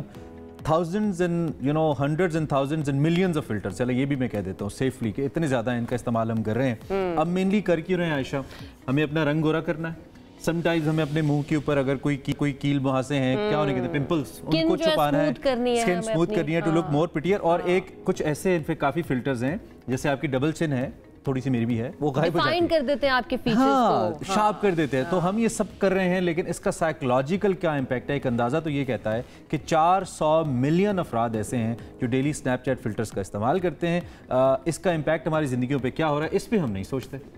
इसके ऊपर ही हमने बात करनी है और इस पर गौर बिल्कुल भी नहीं किया जा रहा। दुनिया के कई मुल्क जो है ना इमरान, वो ऐसे हैं जिन्होंने इस फिल्टर के इस्तेमाल को अपडेट करना शुरू कर दिया। उन्होंने एक्नॉलेज किया इस चीज को कि साइकोलॉजिकल इफेक्ट जो है इन फिल्टर्स का, इन सोशल मीडिया पोस्ट का आम लोगों की जिंदगी पर क्या हो रहा है। फिल्टर्स दिखा रहे हैं ना अपनी विजुअल्स के अंदर, कुछ अच्छे दिखाए, बहुत फनी फिल्टर। बहरहाल नॉर्वे जो है उसने कानून मुतारिफ करवा दिया जिसके तहत अगर कोई सोशल मीडिया पर इन्फ्लुएंसर फिल्टर इस्तेमाल कर रहा है तो उसको ये बताना पड़ेगा, उसके लिए जरूरी है एतराफ़ करना पड़ेगा कि हाँ भाई मैंने ये वाला फिल्टर इस्तेमाल किया है। अदरवाइज होता क्या है, अगर मैं कोई किसी की पोस्ट देख रही हूँ ना इमरान, और उसकी स्किन बड़ी खूबसूरत है, गोरी है, या फिर उसकी जॉ लाइन बहुत अच्छी है, तो मुझे ना आप कह सकते हैं कि मिसाल के तौर पर कॉम्प्लेक्स होना शुरू हो जाएगा कि यार इसकी जॉ लाइन कितनी अच्छी है, मुझे भी जाना चाहिए, मुझे भी सर्जरी करवानी चाहिए। तो इसका इम्पैक्ट जो है, साइकोलॉजिकल इफेक्ट हमारी सोसाइटी के ऊपर किस तरह से हो रहा है, आज हमने इसके ऊपर बात करनी है। हमारे साथ आज दो मेहमान होंगी। बिल्कुल, हमारे साथ दो मेहमान होंगी। एक तो आप जानते हैं Nadia Hussain, she doesn't need any introduction, model भी हैं और उसके अलावा फैशन के हवाले से, ब्यूटी के हवाले से एक्सपर्ट हैं, बहुत ज़बरदस्त ओपिनियन रखती हैं। एक तो हम नादिया की एक्सपर्ट ओपिनियन लेंगे, एंड देन हमारे साथ साइकोलॉजी को समझने के लिए, इसका साइकोलॉजिकल एस्पेक्ट समझने के लिए सईदा रुबाब साहिबा मौजूद हैं जो कि बारे नफ्सियात हैं, उनसे भी हम बात करेंगे। Saeeda is here with us in the studios और नादिया हमें ज्वाइन करिए लाइव वीडियो लिंक के ऊपर। वीडियो लिंक के ऊपर करिए। नादिया, सबसे पहले गुड मॉर्निंग, अस्सलाम वालेकुम, कैसी हैं आप? ठीक ठाक हैं? जी वालेकुम सलाम, गुड मॉर्निंग, वेरी वेल जी, थैंक यू। अच्छा नादिया, सोशल मीडिया और इसके जो फिल्टर्स होते हैं उसके इस्तेमाल की हम बात कर रहे हैं कि हमारी सोसाइटी के ऊपर, हमारे माशरे के ऊपर इसके असरात किस तरह से हो रहे हैं। आपकी सबसे पहले तो मैं राय जानना चाहूँगी, क्योंकि आपका ताल्लुक भी शोबिस से है, ब्यूटी और इसके साथ साथ फैशन, इसके ऊपर आप बात भी करती हैं और आपको पता भी है कि इसके इफेक्ट जो है वो किस तरह से होते हैं। इसके बारे में आपकी राय, आपका टेक क्या है, ये जो फिल्टर्स इस्तेमाल किए जाते हैं? देखिए, डेफिनेटली फिल्टर्स जो हैं वो एक लाइक थर्ड वर्ल्ड रियलिटी को जो हैं वो प्रोपोगेट कर रहे हैं, प्रमोट कर रहे हैं, एक फेकनेस को प्रमोट कर रहे हैं जो कि कहीं से भी जो है वो रियलिटी के करीब तर नहीं है। हम जिस दुनिया में रह रहे हैं, जो हम लोग एक्चुअली असल में हैं, वो हम नहीं दिखा रहे हैं, दुनिया को वो चीज़ नहीं दिखा रहे हैं सोशल मीडिया के ज़रिए।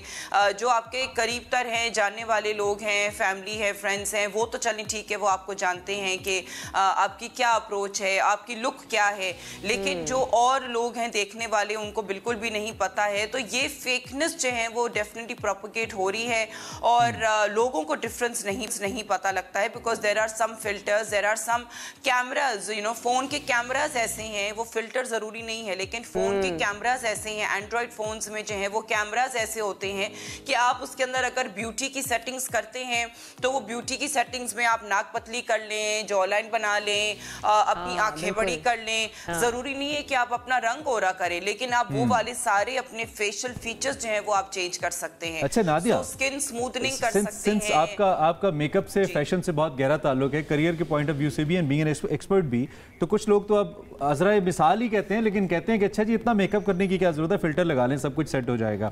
और बहुत से लोग ये करते हैं, खास तौर पे लड़कियों को इसकी जरूरत नहीं होती कि मुकम्मल तौर पे तैयार हों, एक फिल्टर लगाया अच्छा सा।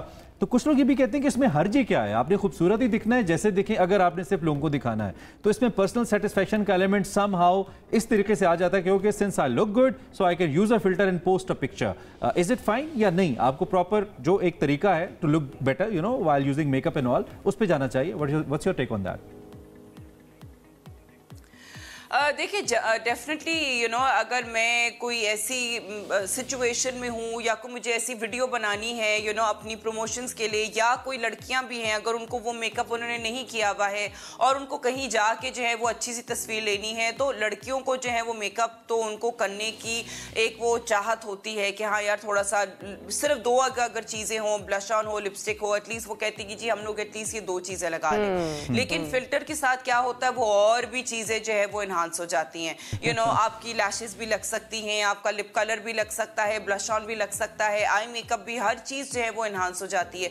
तो वो उस सूरत में फिर कहते हैं लेकिन ये सिर्फ और सिर्फ जो है वो पिक्चर की हद तक है, लेकिन अगर आप फॉर एग्जांपल किसी शादी में जा रहे हैं, किसी तकरीब में जा रहे हैं, तब तो आपको असल में मेकअप करने की नीड होती है। लेकिन यहाँ पे तो मुझे ये भी हैरत होती है कि मेकअप आर्टिस्ट हो गए या जो ब्राइड्स होती हैं या जो आपकी ब्राइड्स के साथ जो पार्टी मेकअप कराने के लिए आती है, हम लोग एज अ मेकअप आर्टिस्ट हमने इतनी मेहनत की होती है मेकअप करने में, और जब वो सेल्फी लेती है हमारे साथ तो वो स्नैपचैट का फिल्टर लगा के सेल्फी लेती है। So you are like thinking oh my god, you know, मैंने इतना मेकअप तुम्हारे फेस पे किया, तुम्हारा एक यू नो तुम्हें मैंने तुम्हारी चॉइस के मुताबिक मैंने तुम्हें यू नो एक ये कलर दिया, बड़ा खूबसूरत सा पिंकी सा कलर तुम्हें दिया क्योंकि तुम्हें वो खुद से चाहिए था, लेकिन फिल्टर लगा के तुमने अपना चेहरा लाल कर लिया, इतना डार्क ब्लश ऑन लगा लिया फिल्टर। अच्छा नादिया, फिल्टर्स की क्योंकि हम बात कर रहे हैं तो फिल्टर्स तो कुछ इस तरह के भी आ चुके हैं इमरान कि आप अगर खुद उसको यूज करना शुरू करें तो आप लड़की बन सकते हैं।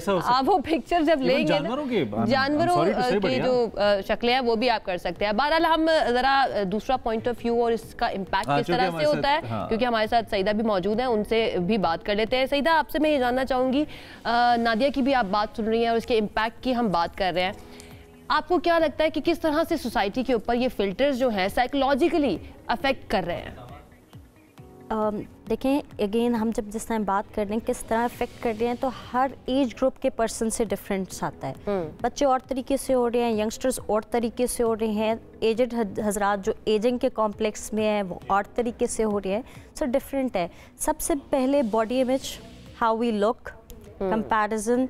अच्छा, कंपैरिजन और कंट्रास्ट या बॉडी इमेज, इट्स नॉट कि हम एक पर्टिकुलर सिचुएशन में ऐसा फील कर रहे हैं, कोई बटन नहीं है इंसान की साइकोलॉजी का। Now you are feeling this way, आप दूसरी सिचुएशन में आप जाके दैट पे आप अपने आप को रोक लेंगे। हमारा मैसेज जो ब्रेन को मिलता है दैट कंपैरिजन का, और हम जो फ्लॉलेस जिंदगी जीना चाह रहे हैं, रियलिटी इज दिस। अच्छा, पहले हम इसको थोड़ा स्टेप वाइज कर लेते हैं। सईदा, ये बताइए कि क्या अगर आप खूबसूरत लग रहे हैं इन रियल और इन पिक्चर, एक तो ये कि ये दो मुख्तलिफ चीज़ें, हो सकता है आपकी एक तस्वीर बहुत अच्छी हो या उसमें आप बड़े स्मार्ट लग रहे हो, चले ऐसे बात कर लेते हैं, लेकिन रियलिटी में आपको ज़रूरत हो कि नहीं अभी मुझे स्मार्टनेस और चाहिए, तो इसमें से मेन जो बुनियादी तौर पे हमारी सेटिस्फैक्शन का या इत्मीनान का पैमाना है, क्या वो आजकल के दौर में वो तस्वीर या विजुअल है, या फिर इटसेल्फ मुझे खुद से फील होना चाहिए कि मैं ये हूँ?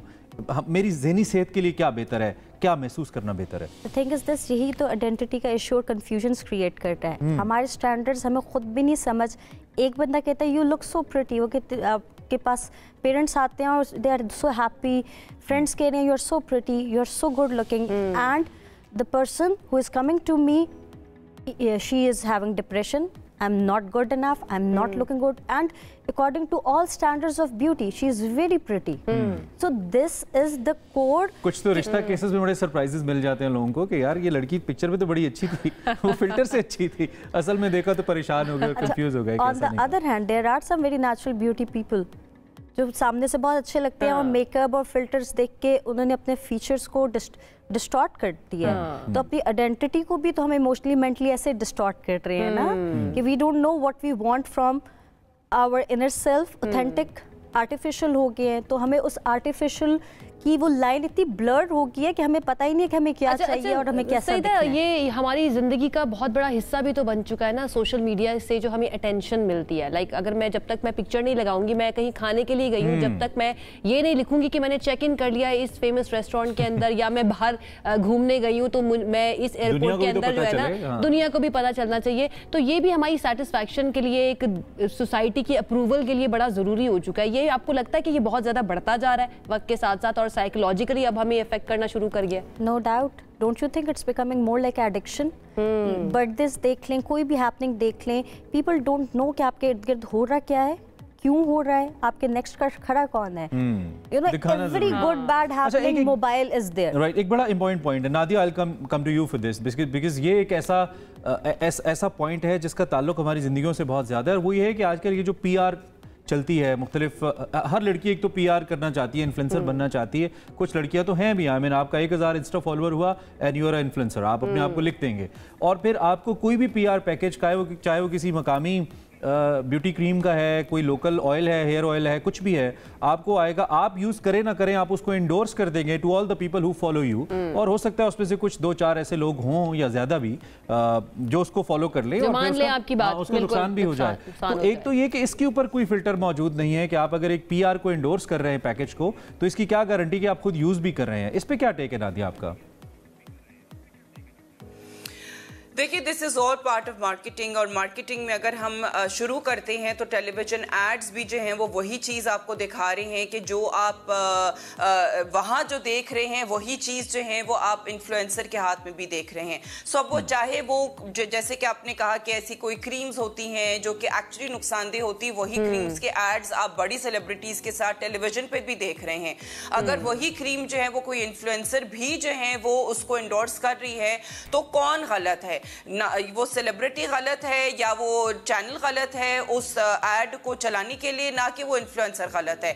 तो ओवरऑल हमें जो है वो इस चीज की अवेयरनेस देना जरूरी है कि जी कौन सी प्रोडक्ट जो है वो आपके लिए फायदेमंद है, कौन सी नहीं है, और इसके अंदर जी जब ब्रेक के अंदर कोई चीज चलती है ना, तो एवरीबडी नोज कि इसका कमर्शियल एस्पेक्ट, इसका एक कमर्शियल एलिमेंट है। I mean being an anchor भी से अब एक कमर्शियल ब्रेक लेते हैं, वापस आते हैं, सो पीपल नो कि अगर कोई शख्स इंडोर्स कर रहा है तो वो एक कमर्शियल है, देन वो फैसला कर सकता है। बट बीइंग एन इन्फ्लुएंसर, आप अगर कहते हैं कि आज मैं आपको इस फोन का इस्तेमाल बताता हूँ, ये बड़ा जबरदस्त फोन है, इट मीन्स कि मैं उसको इंडोर्स कर रहा हूँ। उसके अंदर बहुत कम लोग होते हैं जो पेड का टैग इस्तेमाल करते हैं।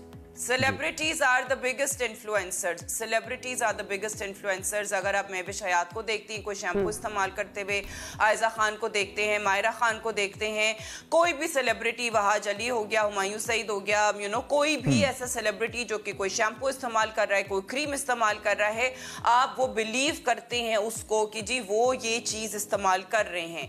तो उस सूरत में जो है वो अगर कोई और इन्फ्लुएंसर भी उसको करता है, तो फिर आपके जो है वो एक जो आपका दायरा है वो और वसी हो जाता है। वो आप कहते हैं कि अच्छा वो उसने भी इस्तेमाल किया, यहाँ पे इसने भी इस्तेमाल किया, लेकिन ये असल में मेरे लिए फायदेमंद है कि नहीं है वो उसको नहीं पता है। तो of course they are going to get influenced by both mediums, not just social media. You know social media के अंदर जो है वो इन्फ्लुएंसर्स डेफिनेटली उन चीज़ों के अलावा भी बहुत चीज़ें जो हैं इन्फ्लुएंसर्स मार्केट कर रहे होते हैं या उन चीज़ों के बारे में बता रहे होते हैं। कई दफा वो चीजें एक्चुअली अच्छी भी होती हैं, यू नो लाइक ऑथेंटिक भी होती हैं, बट कई दफा it is just a paid PR, वो भी वो भी जो है वो वही काम कर रहे हैं जो कि सेलिब्रिटी टेलीविजन पे ऐड करने के लिए अगर वो भी पैसे चार्ज कर रहे हैं, तो यहाँ इन्फ्लुएंसर्स भी पैसे चार्ज करके उस चीज को एंडोर्स कर रहे हैं। अब वो चाहे नादिया जो इमरान बात कर रहे थे कि अगर कोई सेलिब्रिटी कमर्शियल कर रहा है तो हमें पता है कि हम एक कमर्शियल ब्रेक की तरफ जा रहे हैं। अगर इन्फ्लुएंसर्स जो है वो भी इसके साथ डिस्क्लेमर लिख ले कि it is a paid partnership, तो ये ज्यादा बेहतर नहीं हो जाएगा कि जो सामने देखने वाला है, अगर मैं अपने फोन पर देख रही हूँ, सेलिब्रिटी जी सेलिब्रिटी क्यों नहीं लिख सकते हैं कि जी this is a paid part, वो तो कमर्शियल है ना, और they should on their social media. आपकी बात से बिल्कुल इत्तेफाक है कि अगर social, for example if somebody is endorsing on social media, तो उसको लिखना चाहिए कि ये पेड कंटेंट है या पेड पार्टनरशिप है। अगर वो टीवी पे चल रहा है तो इट इज अंडरस्टूड कि ये एक पेड पार्टनरशिप है, एक पेड कमर्शियल है। हमारे यहाँ इन्फ्लुएंसर्स आपको पता है कि उनको कोई भी चीज, खास तौर पे वो लोग जिनके नाउ टेलीविजन से जो है वो सेलिब्रिटीज टेलीविजन से जो है वो अब सोशल मीडिया पे भी वही बात कर रहे होते हैं, वही चीजें इन्फ्लुएंस कर रहे होते हैं, उसी ब्रांड के बारे में बात कर रहे होते हैं। जो सोशल मीडिया इन्फ्लुएंस या इन्फ्लुएंसर वाली जो बात होती है वो वही लोग जो है वो कर रहे होते हैं। ब्रांड जो है गलत कर रहे होते हैं ना, नहीं करनी चाहिए। अगर वो बताते नहीं है, रीच आउट, अगर सेलिब्रिटीज भी ये करते हैं तो गलत करते हैं। I believe they should tell on their social media कि it is paid. I believe, क्योंकि इसका सोशल इंपैक्ट तो है ना, मैं उससे असरअंदाज तो हो रहा हूं बीइंग देयर फॉलोअर। बिल्कुल बिल्कुल बिल्कुल। अब अगर सेलिब्रिटी भी वही ब्रांड को इंडोर्स कर रहा है और साथ में कोई इन्फ्लुएंसर जो कि कोई नॉन सेलिब्रिटी इन्फ्लुएंसर है वो भी उसी ब्रांड को इंडोर्स करे, तो आपके पास जो है वो हर तरफ से एक प्रोडक्ट की बम्बार्डमेंट हो रही है कि हाँ जी ये प्रोडक्ट मैं इस्तेमाल करूंगी या मैं करूंगा तो ये मुझे फायदा होगा इस चीज से। तो लेकिन यहाँ पे डेफिनेटली इसके अंदर जो है वो एक डिस्क्लेमर दे देना चाहिए, या तो एड्स हैशटैग एड दे देना चाहिए, हैशटैग पेड पार्टनरशिप दे देना चाहिए, हैशटैग स्पॉन्सर्ड दे देना चाहिए है। इस किस्म का कोई ना कोई डिस्क्लेमर जरूर दे देना चाहिए है कि ये जो है वो मुझे पीआर आया था या मैं इसके लिए पेड हूं, मैं I am paid for this. So यहाँ पे हम लोग जो है वो इस चीज को नहीं करते हैं। बिल्कुल यही हमारा भी यही टेक है कि इसके ऊपर अगर आप डिस्क्लेमर दे देंगे तो जो देखने वाला है उसको पता चल जाएगा और फिर वो फैसला करे उसको यूज करना है या नहीं करना, फिर उसकी रिस्पॉन्सिबिलिटी इन्फ्लुएंसर की वो पूरी हो जाती है। सईदा की तरफ हम आ जाते हैं। सईदा, बहुत सारे ममालिक ऐसे भी हैं जहां पर इन फिल्टर्स को, या फिर अगर जिस पेड पार्टनरशिप की हम बात कर रहे हैं वहां पर उनको रेगुलेट किया गया है, लेजिस्लेशन बाकायदा तौर पर की गई है इस चीज़ के बारे में, इस चीज़ को अंडरस्टैंड करते हुए कि इसका वाकई में सोसाइटी पर बहुत ज़्यादा असर होता है। पाकिस्तान के अंदर डू यू थिंक इसको रेगुलेट करने की ज़रूरत है और इसके ऊपर भी गवर्नमेंट लेवल के ऊपर काम किया जाना चाहिए? ऑफ कोर्स जी, जब भी कोई नई चीज़ इंट्रोड्यूस की जाती है तो उसके साथ उसके कॉन्सिक्वेंसेस को देखना सुनना बहुत ज़रूरी है, बाउंड्रीज को, रेगुलेशन को, because human is always ready to manipulate things. ठीक है, हमारी एक बहुत स्ट्रॉन्ग साइड है कि हम चीज़ों को एक्सट्रीम पे जाके यूज़ कर सकते हैं, प्रॉब्लम क्रिएट कर सकते हैं। तो ऑफ कोर्स ऐसी किसी भी नई चीज़ के जब इंट्रोडक्शन होता है तो there should be regulation, there should be ethics and mannerism for utilization of anything. अच्छा सईदा, जितना इस्तेमाल फिल्टर्स का, getting back to the filters हम कह रहे हैं, इस्तेमाल हो रहा है, मैं सिर्फ purely psychological point of view से पूछ रहा हूँ, क्या हम ज़हनी मरीज हो रहे हैं? ये हमारी कहीं ना कहीं एक मेंटल क्या कहना चाहिए, एक डिसऑर्डर के अंदर इजाफा कर रहा है, इसको कम करना ज़रूरी है या नहीं? इट्स अ न्यू थिंग, नई चीज़ है, अच्छा है, आप अच्छे लगते हैं, करते रहें, कोई फ़र्क नहीं पड़ता। टेक्निकली मेंटल हेल्थ के पॉइंट ऑफ व्यू से आपके पास क्या है इसके ऊपर? जी, करते रहें, एक बैलेंस्ड फॉर्म में कोई भी चीज़ करना प्रॉब्लम नहीं है, बट द प्रॉब्लम इज़ किस एज पे किया जा रहा है, किस टाइम से कितनी इंटेंसिटी से यूटिलाइज किया जा रहा है। ठीक है। सो डिप्रेशन, कंपैरिजन से low self worth, lack of confidence, social relationships, लोग सामने मिलना नहीं चाहते हैं, घर में मेहमान आते हैं, they don't want to face and go and talk to each other, filter जैसे नहीं लग रहे। यस, ठीक है, सोशल अवॉइडेंस आ रही है, विथड्रॉल आ रहा है। वैसे ऑन लाइटर नोट, जिस तरह आर्टिफिशियल इंटेलिजेंस आ रही है ना, मुझे लगता है रियल लाइफ फिल्टर्स भी आ जाने हैं। कैसे कोई एक बीम पड़ रही होगी आपके हाथ में किसी चीज की और फिल्टर आपके चेहरे पे शो हो रहा होगा। Anything could. There's a possibility. Saeeda, thank you very much. Nadia, anything that you like to add in the end? कुछ भी आप कहना चाहें? खास तौर पे आपने थोड़ा सा उन इन्फ्लुएंसर्स का जिक्र किया जो बड़ी यंग एज के अंदर बन जाते हैं, and then they lack responsibility. The people like you जो कि पब्लिक फिगर्स हैं, दे समहाउ रियलाइज कि हमें क्या कहना है, क्या नहीं कहना, क्या करना है, क्या एंडोर्स नहीं करना, लेकिन बहुत सारे लोग नहीं करते। अब एक फ्लड है फॉलोअर्स का, तो उनको आप कुछ भी कहना चाहें बीइंग अ सीनियर? देखिए मैं तो दोनों को ही कहूंगी, we need to use social media responsibly, चाहे आप फॉलोअर हैं या चाहे आप इन्फ्लुएंसर हैं। मुझे लगता है कि अब जो जनरेशनल जो डिफरेंस है थिंकिंग का, वो बहुत अफेक्ट होता है। मुझे लगता है कि जो जेन जी जो अब आ रही है वो बहुत ज़्यादा स्मार्ट है, वो बहुत ज़्यादा इस चीज़ को रियलाइज करती है कि जी ये इन्फ्लुएंसर मार्केटिंग जो है वो फेक है।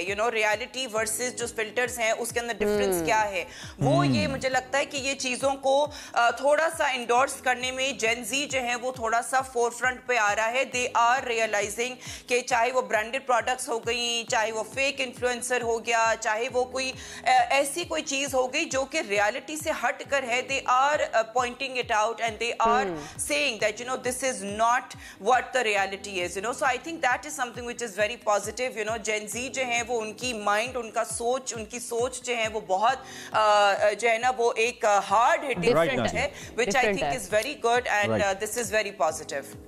Thank you so much. Nadia Hussain हमारे साथ मौजूद थी और सईदा रुबाब, आपका भी बहुत शुक्रिया हमें आज ज्वाइन किया। और ये मुझे लगता है बड़ा अच्छा टॉपिक भी था, हमारी डिस्कशन भी बहुत अच्छी रही कि इसका इम्पैक्ट जो है वो हमारे माशरे के अंदर, हमारे यंगस्टर्स के अंदर, जेन जी के अंदर, मुझे लगता है मिलेनियल्स के अंदर भी होता है। मुझे लगता है गुस्सा कर जाएंगे जेन जी इतनी ज्यादा हम आज उनकी बातें कर रहे हैं, because we feel you are the most important part of our society. हमारा फ्यूचर है। हाँ, दैट्स व्हाई हम आपके बारे में बहुत बात करना चाहते हैं। और कोई बुरी बात, आई पर्सनली फील बुरी बात नहीं है फिल्टर्स का इस्तेमाल करना, बट एज सईदा सेड, अगर ये एडिक्शन बन जाए, अगर आपको आपकी शख्सियत फिल्टर्स के बगैर अधूरी लगना शुरू हो जाए, अनयूजुअल कंपैरिजन, किसी भी चीज की ज्यादती जो है ना नुकसानदेह है, तो मोतदिल अंदाज में, बैलेंस्ड वे में अगर कोई भी चीज का इस्तेमाल किया जाए तो मुझे लगता है कि वो बेहतर ही होता है, आपकी सेहत के लिए भी, आपकी दिमागी सेहत के लिए भी। तो ये था हमारा अच्छा सा फिल्टर लगाइए, अच्छी सी सेल्फी खींचिए, पोस्ट कीजिए। हमने ब्रेक लेनी है, हमने एक ब्रेक ले दी है। ब्रेक से वापस आएंगे तो कुछ और अहम टॉपिक्स हैं, अहम मेहमान हैं, उनसे आपकी मुलाकात करवानी है। Stay with us. Welcome back once again. एक और अहम टॉपिक, एक और अहम गेस्ट हमारे साथ मौजूद होंगी। कभी पेट्स रखने का शौक हुआ है आपको? मुझे पता नहीं क्यों एक बहुत रिस्पॉन्सिबिलिटी वाला काम लगता है, और मुश्किल तो है ही खैर, क्योंकि एक पेट को उतनी केयर चाहिए जितनी एक इंसान को चाहिए। लेकिन मुझे साथ साथ डर भी लगता है कि कहीं अगर आप थोड़ी सी नेग्लिजेंस दिखा दें, वो बोल तो नहीं सकते, तो मुझे थोड़ा मुश्किल लगता है। इसलिए मुझे लगता है कि मैं ये चैलेंज नहीं ले सकता, लेकिन कुछ लोग रखते हैं और बहुत अच्छे से रखते हैं, और ज़बरदस्त है ये रखना। और वो उनको अपनी फैमिली मेंबर की तरह ट्रीट करते हैं। लेकिन बहुत सारे लोग ऐसे भी होते हैं जिनको पता नहीं होता कि इनका ख्याल किस तरह से रखना है, वैक्सीनेशन कब होनी चाहिए, चाहे वो जितना मर्जी प्यार करे, लेकिन उनकी केयर करने के लिए जो जो चीज़ें ज़रूरी हैं वो करने के बारे में उनको नहीं पता होता।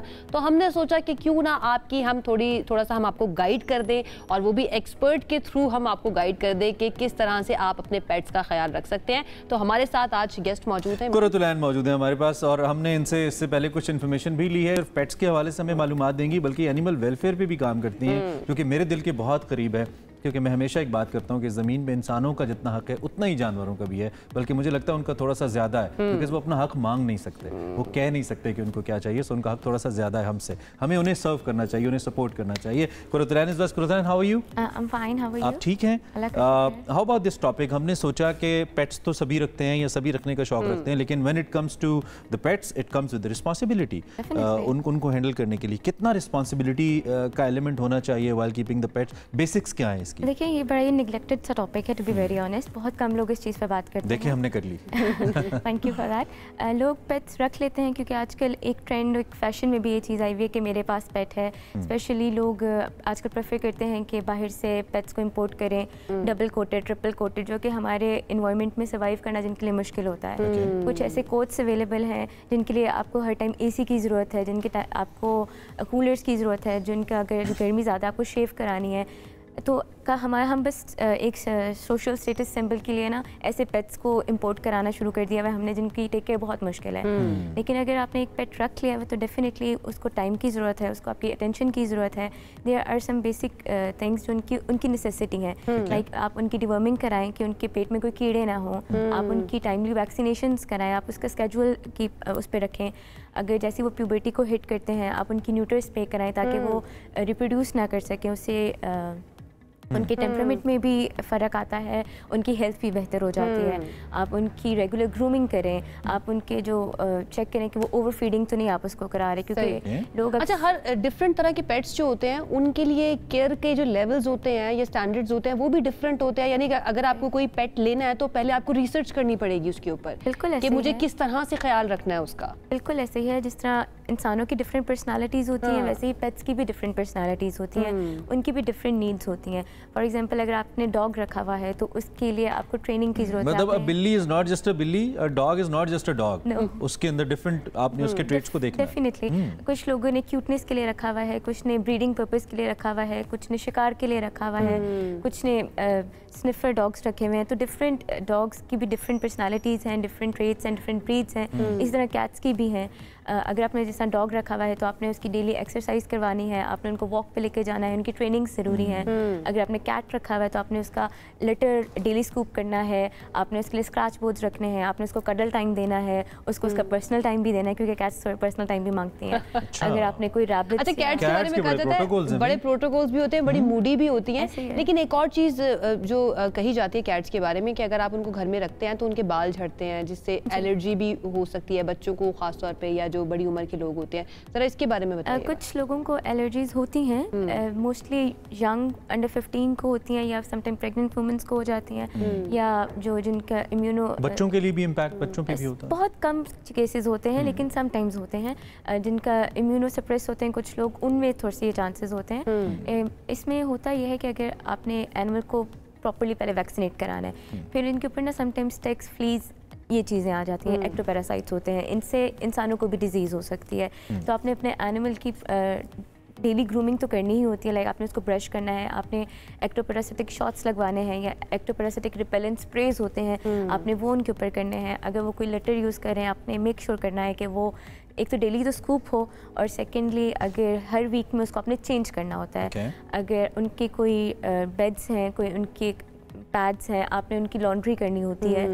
उनका जो प्ले एरिया है आपने उसको क्लीन करना होता है, उसको डिसइंफेक्ट करना होता है, और लाइक प्रॉपर। मैं तो ये समझ रहा हूँ कि पहले आपने पेट को मेंटली अडॉप्ट करना है, फिर आपने उसको फिजिकली अडॉप्ट करना है। मेंटली आपको पता हो कि you are going to take care of a एक ऐसी बीइंग की आप टेक केयर करने जा रहे हैं जिसको फुल फ्लेज आपकी तवज्जो चाहिए, like a normal human, like a baby, just like a baby, human baby, because जिस तरह ह्यूमन बेबी भी बोल नहीं सकता, इसी तरह एनिमल्स भी आपको बोल के नहीं बता सकते।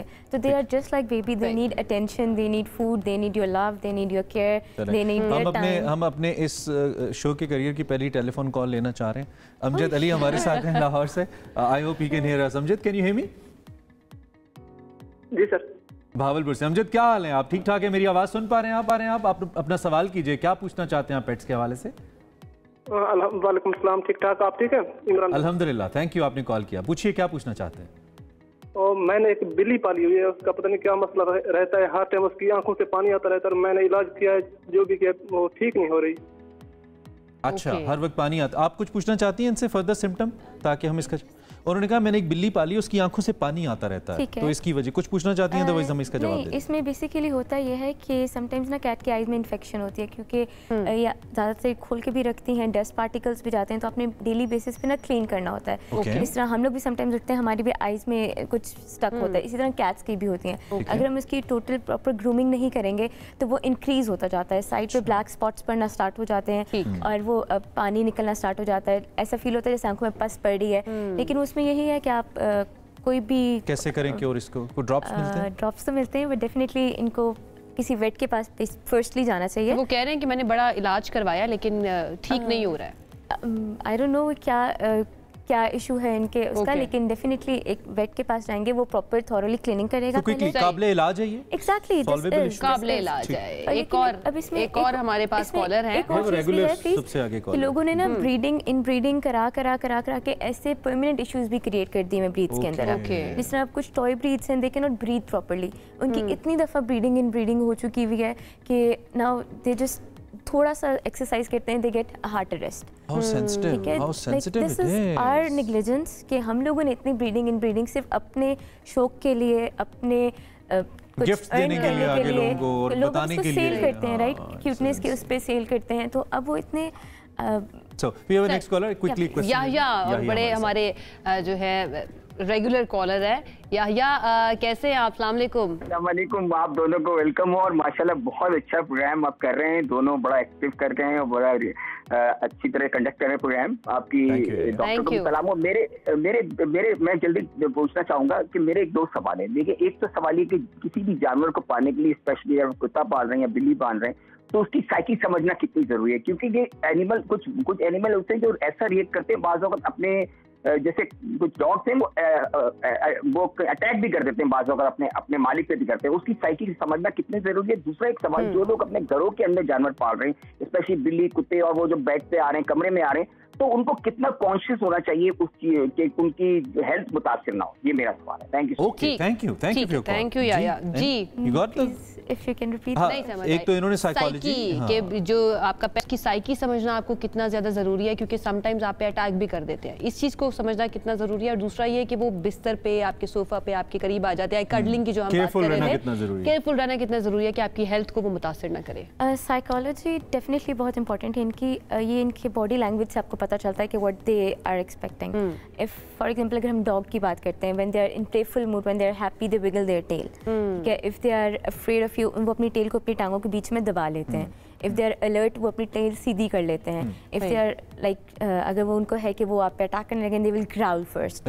और इसमें यह है कि आप किसी भी एनिमल को डायरेक्ट अप्रोच नहीं करते। There are some protocols. Quickly, time चूंकि खत्म हो गया, लेकिन आपका चूंकि फेवरेट सब्जेक्ट भी है, इंपॉर्टेंट भी है, एनिमल वेलफेयर। कैसे मसाइल हैं उसके अंदर, अगर इन लास्ट 30 सेकंड्स आप बताएं उस पे क्या काम होना चाहिए? बेसिकली हम लोग एनिमल वेलफेयर पे काम कर रहे हैं। We are trying to control the over population of stray animals, क्योंकि अब हो ये रहा है कि एनिमल्स को हम लोगों ने डिसाइड किया, फिर हमने उनको निकाल दिया अपने घरों से। अब ये है कि वो जंगल में रह रहे हैं, लेकिन हम लोग न्यू सोसाइटीज़ क्रिएट करे जा रहे हैं, डिफॉरेस्टेशन हो रही है, वो एनिमल्स रोड के ऊपर आ रहे हैं। हम गाड़ियाँ ले तो लेते हैं, में हमें इतने ज़्यादा स्ट्रे डॉग्स, हम ले तो लेते हैं गाड़ियाँ, हम ऐसे चलाते हैं जैसे पता नहीं रोड किसकी है, और हम मार देते हैं, एनिमल्स को कुचलते हुए जा रहे हैं और इस तरह जा रहे हैं। तो what we are trying to do is कि we are trying to control the over population of stray dogs.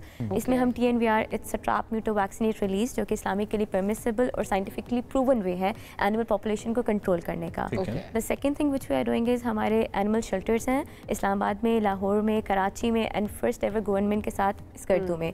और हम यहाँ पे TNVR भी प्रोवाइड कर रहे हैं, हम यहाँ पे रेस्क्यूज़ भी प्रोवाइड कर रहे हैं। हमारी हॉटलाइंस हैं, अगर किसी को रोड के ऊपर कोई भी एनिमल सफरिंग नज़र आ रहा है, कोई एक्सीडेंट केस है, कोई पत्थर मार दिया किसी ने, कोई ज़ख्म हो गया है, तो वो हमें कांटेक्ट कर सकते हैं और हमारी टीम उन एनिमल्स को ले लेती है। हॉटलाइन आप बता भी दें? Sure, I tell you. चलें, आप हमें बताइएगा, हम सोशल मीडिया पे जरूर पोस्ट कर देंगे। और बहुत नेक काम कर रही हैं, बहुत अच्छा काम, बहुत अच्छा काम, प्राउड ऑफ यू। आप ऐसा करते रहें, हमारी जहाँ पे आपको जरूरत हो, हमारे प्लेटफॉर्म की जरूरत हो, वी आर ऑलवेज हियर इस पर्पस को सपोर्ट करने के लिए, बिकॉज जानवरों को एज मतलब वो फेसबुक पे स्टेटस नहीं लगा सकते ना कि उनको क्या मसला है या वो कैसे अपने मसाइल मांगे। सो इस पे हमने बात की। कुरतुलैन वंस अगेन बहुत शुक्रिया। पेट्स अगर रख रहे हैं, पहले पेट्स को जहनी तौर पे अडॉप्ट करें, फिर फिजिकली अडॉप्ट करें, पढ़ें उनके बारे में, बिकॉज उनको इक्वल इंपॉर्टेंस और केयर चाहिए जैसे इंसानों को। बिल्कुल, जैसे एक छोटे बच्चे को चाहिए होती है, वैसे ही उनको केयर चाहिए। बहरहाल बड़ा ज़बरदस्त आपसे बातचीत रही है। आगे बढ़ते हैं जी अपने अगले टॉपिक की तरफ, अपनी अगली मेहमान की तरफ, और वो है कुछ खेल के बारे में। जी, पाकिस्तान विमेन फुटबॉल टीम के हवाले से बात करते हैं। नेपाल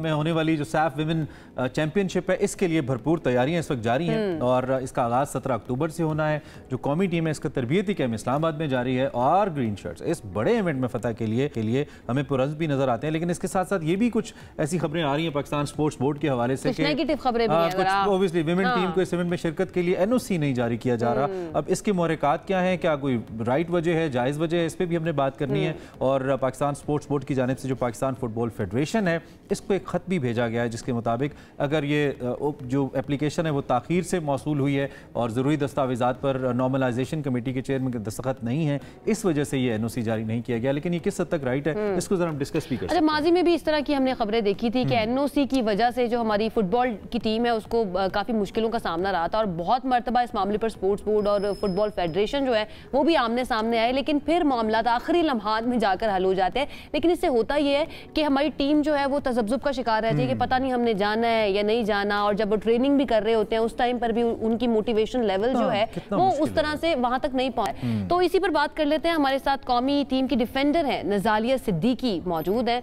नजालिया, बहुत शुक्रिया हमें ज्वाइन करने के लिए। गुड मॉर्निंग, कैसी हैं आप? बताइएगा इवेंट की तैयारियां जो हैं वो कैसी जा रही हैं? अस्सलाम, मैं ठीक बिल्कुल। अच्छी तैयारियां जा रही हैं। हमारे ट्रेनिंग सेशंस इस्लामाबाद में अच्छे चल रहे हैं और हम 2 टाइम ट्रेनिंग्स कर रहे हैं, सुबह शाम। तो काफ़ी अच्छी तैयारियां चल रही हैं हमारी। क्या इस चीज़ में भी प्रो हो कि पता नहीं हम फ्लाई इवेंट खेलने जाएंगे नहीं जाएंगे, बोर्ड अप्रूव करेगा नहीं करेगा? Being the player I know कि आपको आप एक लिमिटेड वे में बात करेंगे और आपको उतनी ही करनी चाहिए जो आपके लिए ज़्यादा डैमेजिंग ना हो। Being player we do understand, लेकिन कुछ हमें बताइए ना, क्या चैलेंजेस है आपके लिए?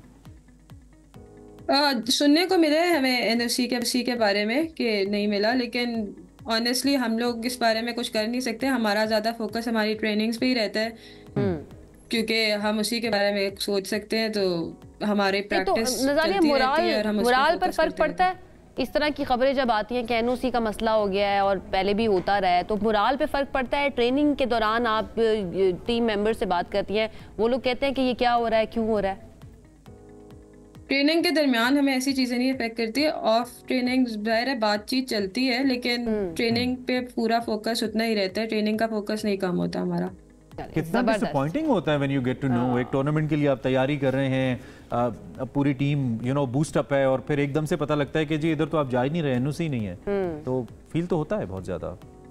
जी थोड़ा सा फील होता है, लेकिन अब ये सोच के हम तैयारी तो नहीं छोड़ सकते, क्योंकि अगर आपको लास्ट मिनट एनओसी मिल भी जाता है या कभी भी मिलता है तो हम हम अपना टाइम वेस्ट तो नहीं कर सकते दरमियान का बिल्कुल भी। तो हम अपनी ट्रेनिंग इसीलिए फुल फोकस से नहीं, लेकिन प्लेयर आपकी कोई हायरार्की भी तो होगी ना, कोई कोच होंगे, कोई मैनेजर होंगे, उनसे बात हुई आपकी? क्या रिस्पॉन्ड किया उन्होंने? कोई मतलब एक नेशनल इवेंट है या नेशनल टीम है, तो हमारी बीइंग कॉम भी तो आपकी तरफ हमारी उम्मीदें हैं ना। तो ऐसा तो नहीं है कि कोई एक शख्स अगर उसकी कहीं पे भी कमी को बताई है उसकी वजह से टीम इवेंट में ही ना जाए, ये तो कोई बात नहीं है। ऑनेस्टली हमें इतना नहीं इन्फॉर्मेशन इस बारे में। हमें सिर्फ ये पता चला है कि एनओसी नहीं मिला और हमें सिर्फ इतना ही पता है। अच्छा नज़ालिया, ये बताइए कि पाकिस्तान में ये जो फुटबॉल की टीम है, आप लोगों की टीम है, जो फैसिलिटीज़ हैं उस तरह से आपको दी जाती हैं? आप लोग उससे सेटिस्फाइड हैं? तमाम चीज़ें, स्पॉन्सर्स भी मिल जाते हैं, आपको मुकम्मल सपोर्ट किया जा रहा है? जी जाहिर है पाकिस्तान में फुटबॉल अभी इतना ऊपर की गेम तो नहीं है, अभी डेवलप हो रही है, तो उस हिसाब से काफ़ी फैसिलिटीज़ मिलती हैं। अब अगर आप बाकी ममालिक से कंपेयर करें, जो ऊपर के मुल्क हैं उनसे कंपेयर करें, तो जाहिर है उससे कम है, लेकिन जितना ये लोग कर सकते हैं उतना हमारे लिए करते हैं। सही। और कितनी एक्साइटेड हैं आप, ज़रा ये बता दीजिए इस टूर्नामेंट के लिए? ऑब्वियसली बहुत एक्साइटेड है। हम लोग साल बाद दोबारा खेल रहे हैं और सैफ एक बड़ा इवेंट है हमारे लिए, क्योंकि साउथ एशियन चैंपियनशिप है, साउथ एशिया का सबसे बड़ा इवेंट है, तो इसके लिए हम लोग काफी एक्साइटेड हैं। हमें भी उम्मीद है, अल्लाह करे, हम बल्कि अपील करते हैं कि इशू रिजॉल्व हो और आपको एनओसी मिले, आप लोग जाएं, परफॉर्म करें। अच्छा बुरा बात की बात है, खेलें तो सही, पाकिस्तान को रिप्रेजेंट तो करें। सो आप नज़ालिया, एक तो आप डिफेंडर हैं, what about the forward player? Attacking players के अंदर कौन कौन है, कौन सी ऐसी हमारी प्लेयर्स हैं जिनको हम लुक फॉरवर्ड करें कि वो छाने वाली हैं जाके सैफ गेम्स में इंशाल्लाह? इफ दे गो फॉरवर्ड्स तो माशाल्लाह से हमारे पास सारे बहुत अच्छे ही हैं। हमारे पास जामना है, इसरा है, अनमोल है, नादिया दोबारा से वापस आई है हमारे पास इंजरी के बाद। तो फॉरवर्ड लाइनअप तो हमारी माशाल्लाह बहुत अच्छी है।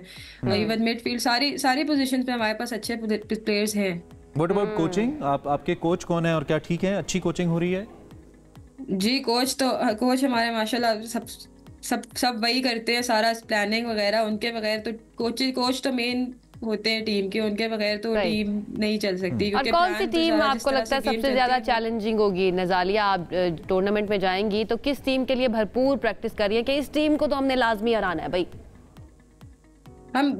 हम सेमीफाइनल्स में पहुंचने के लिए हम तो दोनों टीम्स को हराना चाहते हैं। इंडिया सैफ सबसे ज़्यादा दफ़ा जीता हुआ है और बांग्लादेश डिफेंडिंग चैंपियंस है, और हम उनके साथ ग्रुप में एक सेम ग्रुप में हमने उन दोनों के अगेंस्ट खेलना है। तो दोनों को इजी नहीं लेंगे, दोनों को इक्वली ट्रीट करेंगे, इंशाल्लाह दोनों से जीतने की कोशिश करेंगे। ठीक है। और जितनी यंग गर्ल्स आपको देख रही हैं बीइंग द नेशनल प्लेयर, एक तो हमें इस ग्रीन ब्लेजर ग्रीन शर्ट के अंदर जो भी आता है बड़ा इंस्पायरिंग लगता है। जितनी यंग गर्ल्स आपको देख रही हैं उनके लिए कुछ आप कहना चाहें, who wants to play football, आना चाहती हैं इसमें? जो खेलना चाहता है उसको खेलना चाहिए। इवन फुटबॉल के अलावा कोई और भी गेम खेलना चाहता है या कोई और फील्ड में भी जो करना चाहता है उसको उसमें परस्यू जरूर करना चाहिए। और जो जिसका जिस तरफ इंटरेस्ट है उसको फॉलो करना चाहिए। जबरदस्त गंजालिया, थैंक यू वेरी मच। हमारी बेस्ट विशेस आपके साथ हैं, अपनी टीम तक भी पहुंचाए और हम दुआ भी करते हैं और साथ अपील भी करते हैं टू ऑल दी अथॉरिटीज जो कि हमें देख रहे हैं कि भाई आप इस पे एक्शन लें। नेशनल टीम का मामला है, कोई लोकल टीम नहीं है, कोई लोकल टूर्नामेंट नहीं है, इजी ना लें, इनको एनओसी दें, इनकी मदद करें ताकि जाएं, हमें रिप्रेजेंट करें। क्योंकि खेल बहुत जरूरी है और जीत के आए, जीत कर आए। जीत जो है वो दूसरी तरफ हमें नजर आ रही है। आप बात करी थी, I was just looking at the score. जो ताज़ा तरीन डेवलपमेंट मेरे पास आ रही है वो Pakistan versus England, red ball पहला मैच जारी है मुल्तान के अंदर। गर्मी शदीद है और हालात वाकयात की गर्मी भी है। क्रिकेट की बात करते हुए ना आपके अंदर एनर्जी नहीं आ जाती, नई एनर्जी आ जाती है। कुछ तो है भाई, क्रिकेट से हम कहीं ना कहीं, हम पाकिस्तानियों की रगों के अंदर ये दौड़ता है। तो इस वक्त 223 रन इंग्लिश टीम बना चुकी है, 43 ओवर्स का खेल हुआ है, 2 खिलाड़ी उनके आउट हैं। ये ताज़ा तरीन सूरत हाल है। जो रूट खेल रहे हैं on 71 while face 111 balls, not out हैं। और बेन डक भी 72 रन बना चुके हैं 62 गेंदों के ऊपर। ये हल्के नहीं आ रहे, ये 6 के औसत से बनाए जा रहे हैं। और कल हसन रजा भाई ने, कल हमारे शो में आए थे, कल उन्होंने एक प्रेडिक्शन की थी विकेट के हवाले से। उनकी बात ठीक है। अब वही स्ट्रगल जो पहले इंग्लिश बॉलर्स कर रहे थे, अब पाकिस्तानी बॉलर्स कर रहे हैं, तो इसका मतलब है कि मैच पता नहीं फैसला कौन, मुझे तो नहीं लगता होगा जैसे। लेकिन पाकिस्तान ने अच्छा परफॉर्म किया, तो लगता यही है कि एटलीस्ट अच्छा खेल कर अगर हारे ना तो बुरा नहीं लगता है। जी ऐसी है, मतलब एक तो पूरा खेले, पूरे 5 दिन की प्लानिंग करें। दूसरा ये कि अगर आप अच्छा खेलेंगे उसके बाद अगर हार जाएंगे तो आई थिंक जो क्रिकेट लवर्स हैं वो इस चीज को अंडरस्टैंड करेंगे कि हमें फाइट नजर आई है, लेकिन फिर भी जीत जाइएगा, फिर भी प्लीज जीत जाइएगा, हमें जरूरी है ये जीत हमारे लिए। तो हमारे दोस्त, ये इस वक्त हम आपको लाइव मनाजिर भी दिखा रहे हैं, आप देख सकते हैं इसको।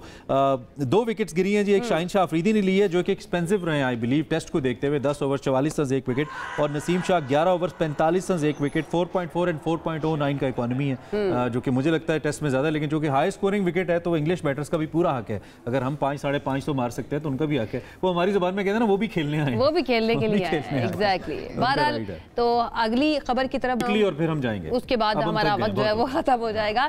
हम सहराए सहारा की बात कर रहे हैं, जहां पर 50 बरस के बाद बारिश हुई है। दरख्तों और रेत के टीलों के दरमियान पानी की झीलें बन गई हैं जी, और मुनफरिद मंजर जो है उसने देखने वालों को हैरान भी कर दिया है। ये आपको दिखा रहे हैं, ग्रीन डेजर्ट, खूबसूरत जो है ये लगना शुरू हो गया है, और 50 बरस के बाद इस तरह के मनाजिर देखे जा रहे हैं। मतलब ऐसे लग रहा है ना कि आसपास सब्जा है, मतलब दूर से लॉन्ग शॉट में ऐसे लग रहा है और बीच में पानी है।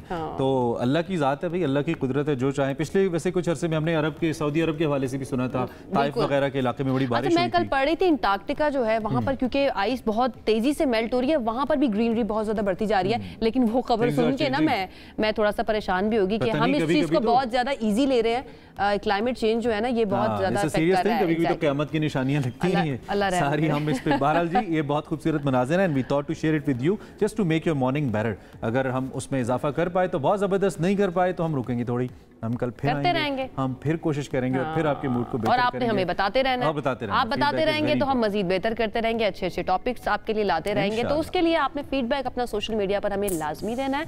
वक्त हमारे पास हो गया खत्म, चले मैं बोल लेती हूँ, वक्त खत्म हो गया है। कल एक मरतबा फिर से हाजिर होंगे कुछ नए टॉपिक्स के साथ इंशाल्लाह। अपना बहुत ज्यादा ख्याल रखिए, अपनी सेहत का भी, अपनी मेंटल हेल्थ का भी। हमें इजाजत दीजिए, हैव अ गुड डे, अल्लाह हाफिज़।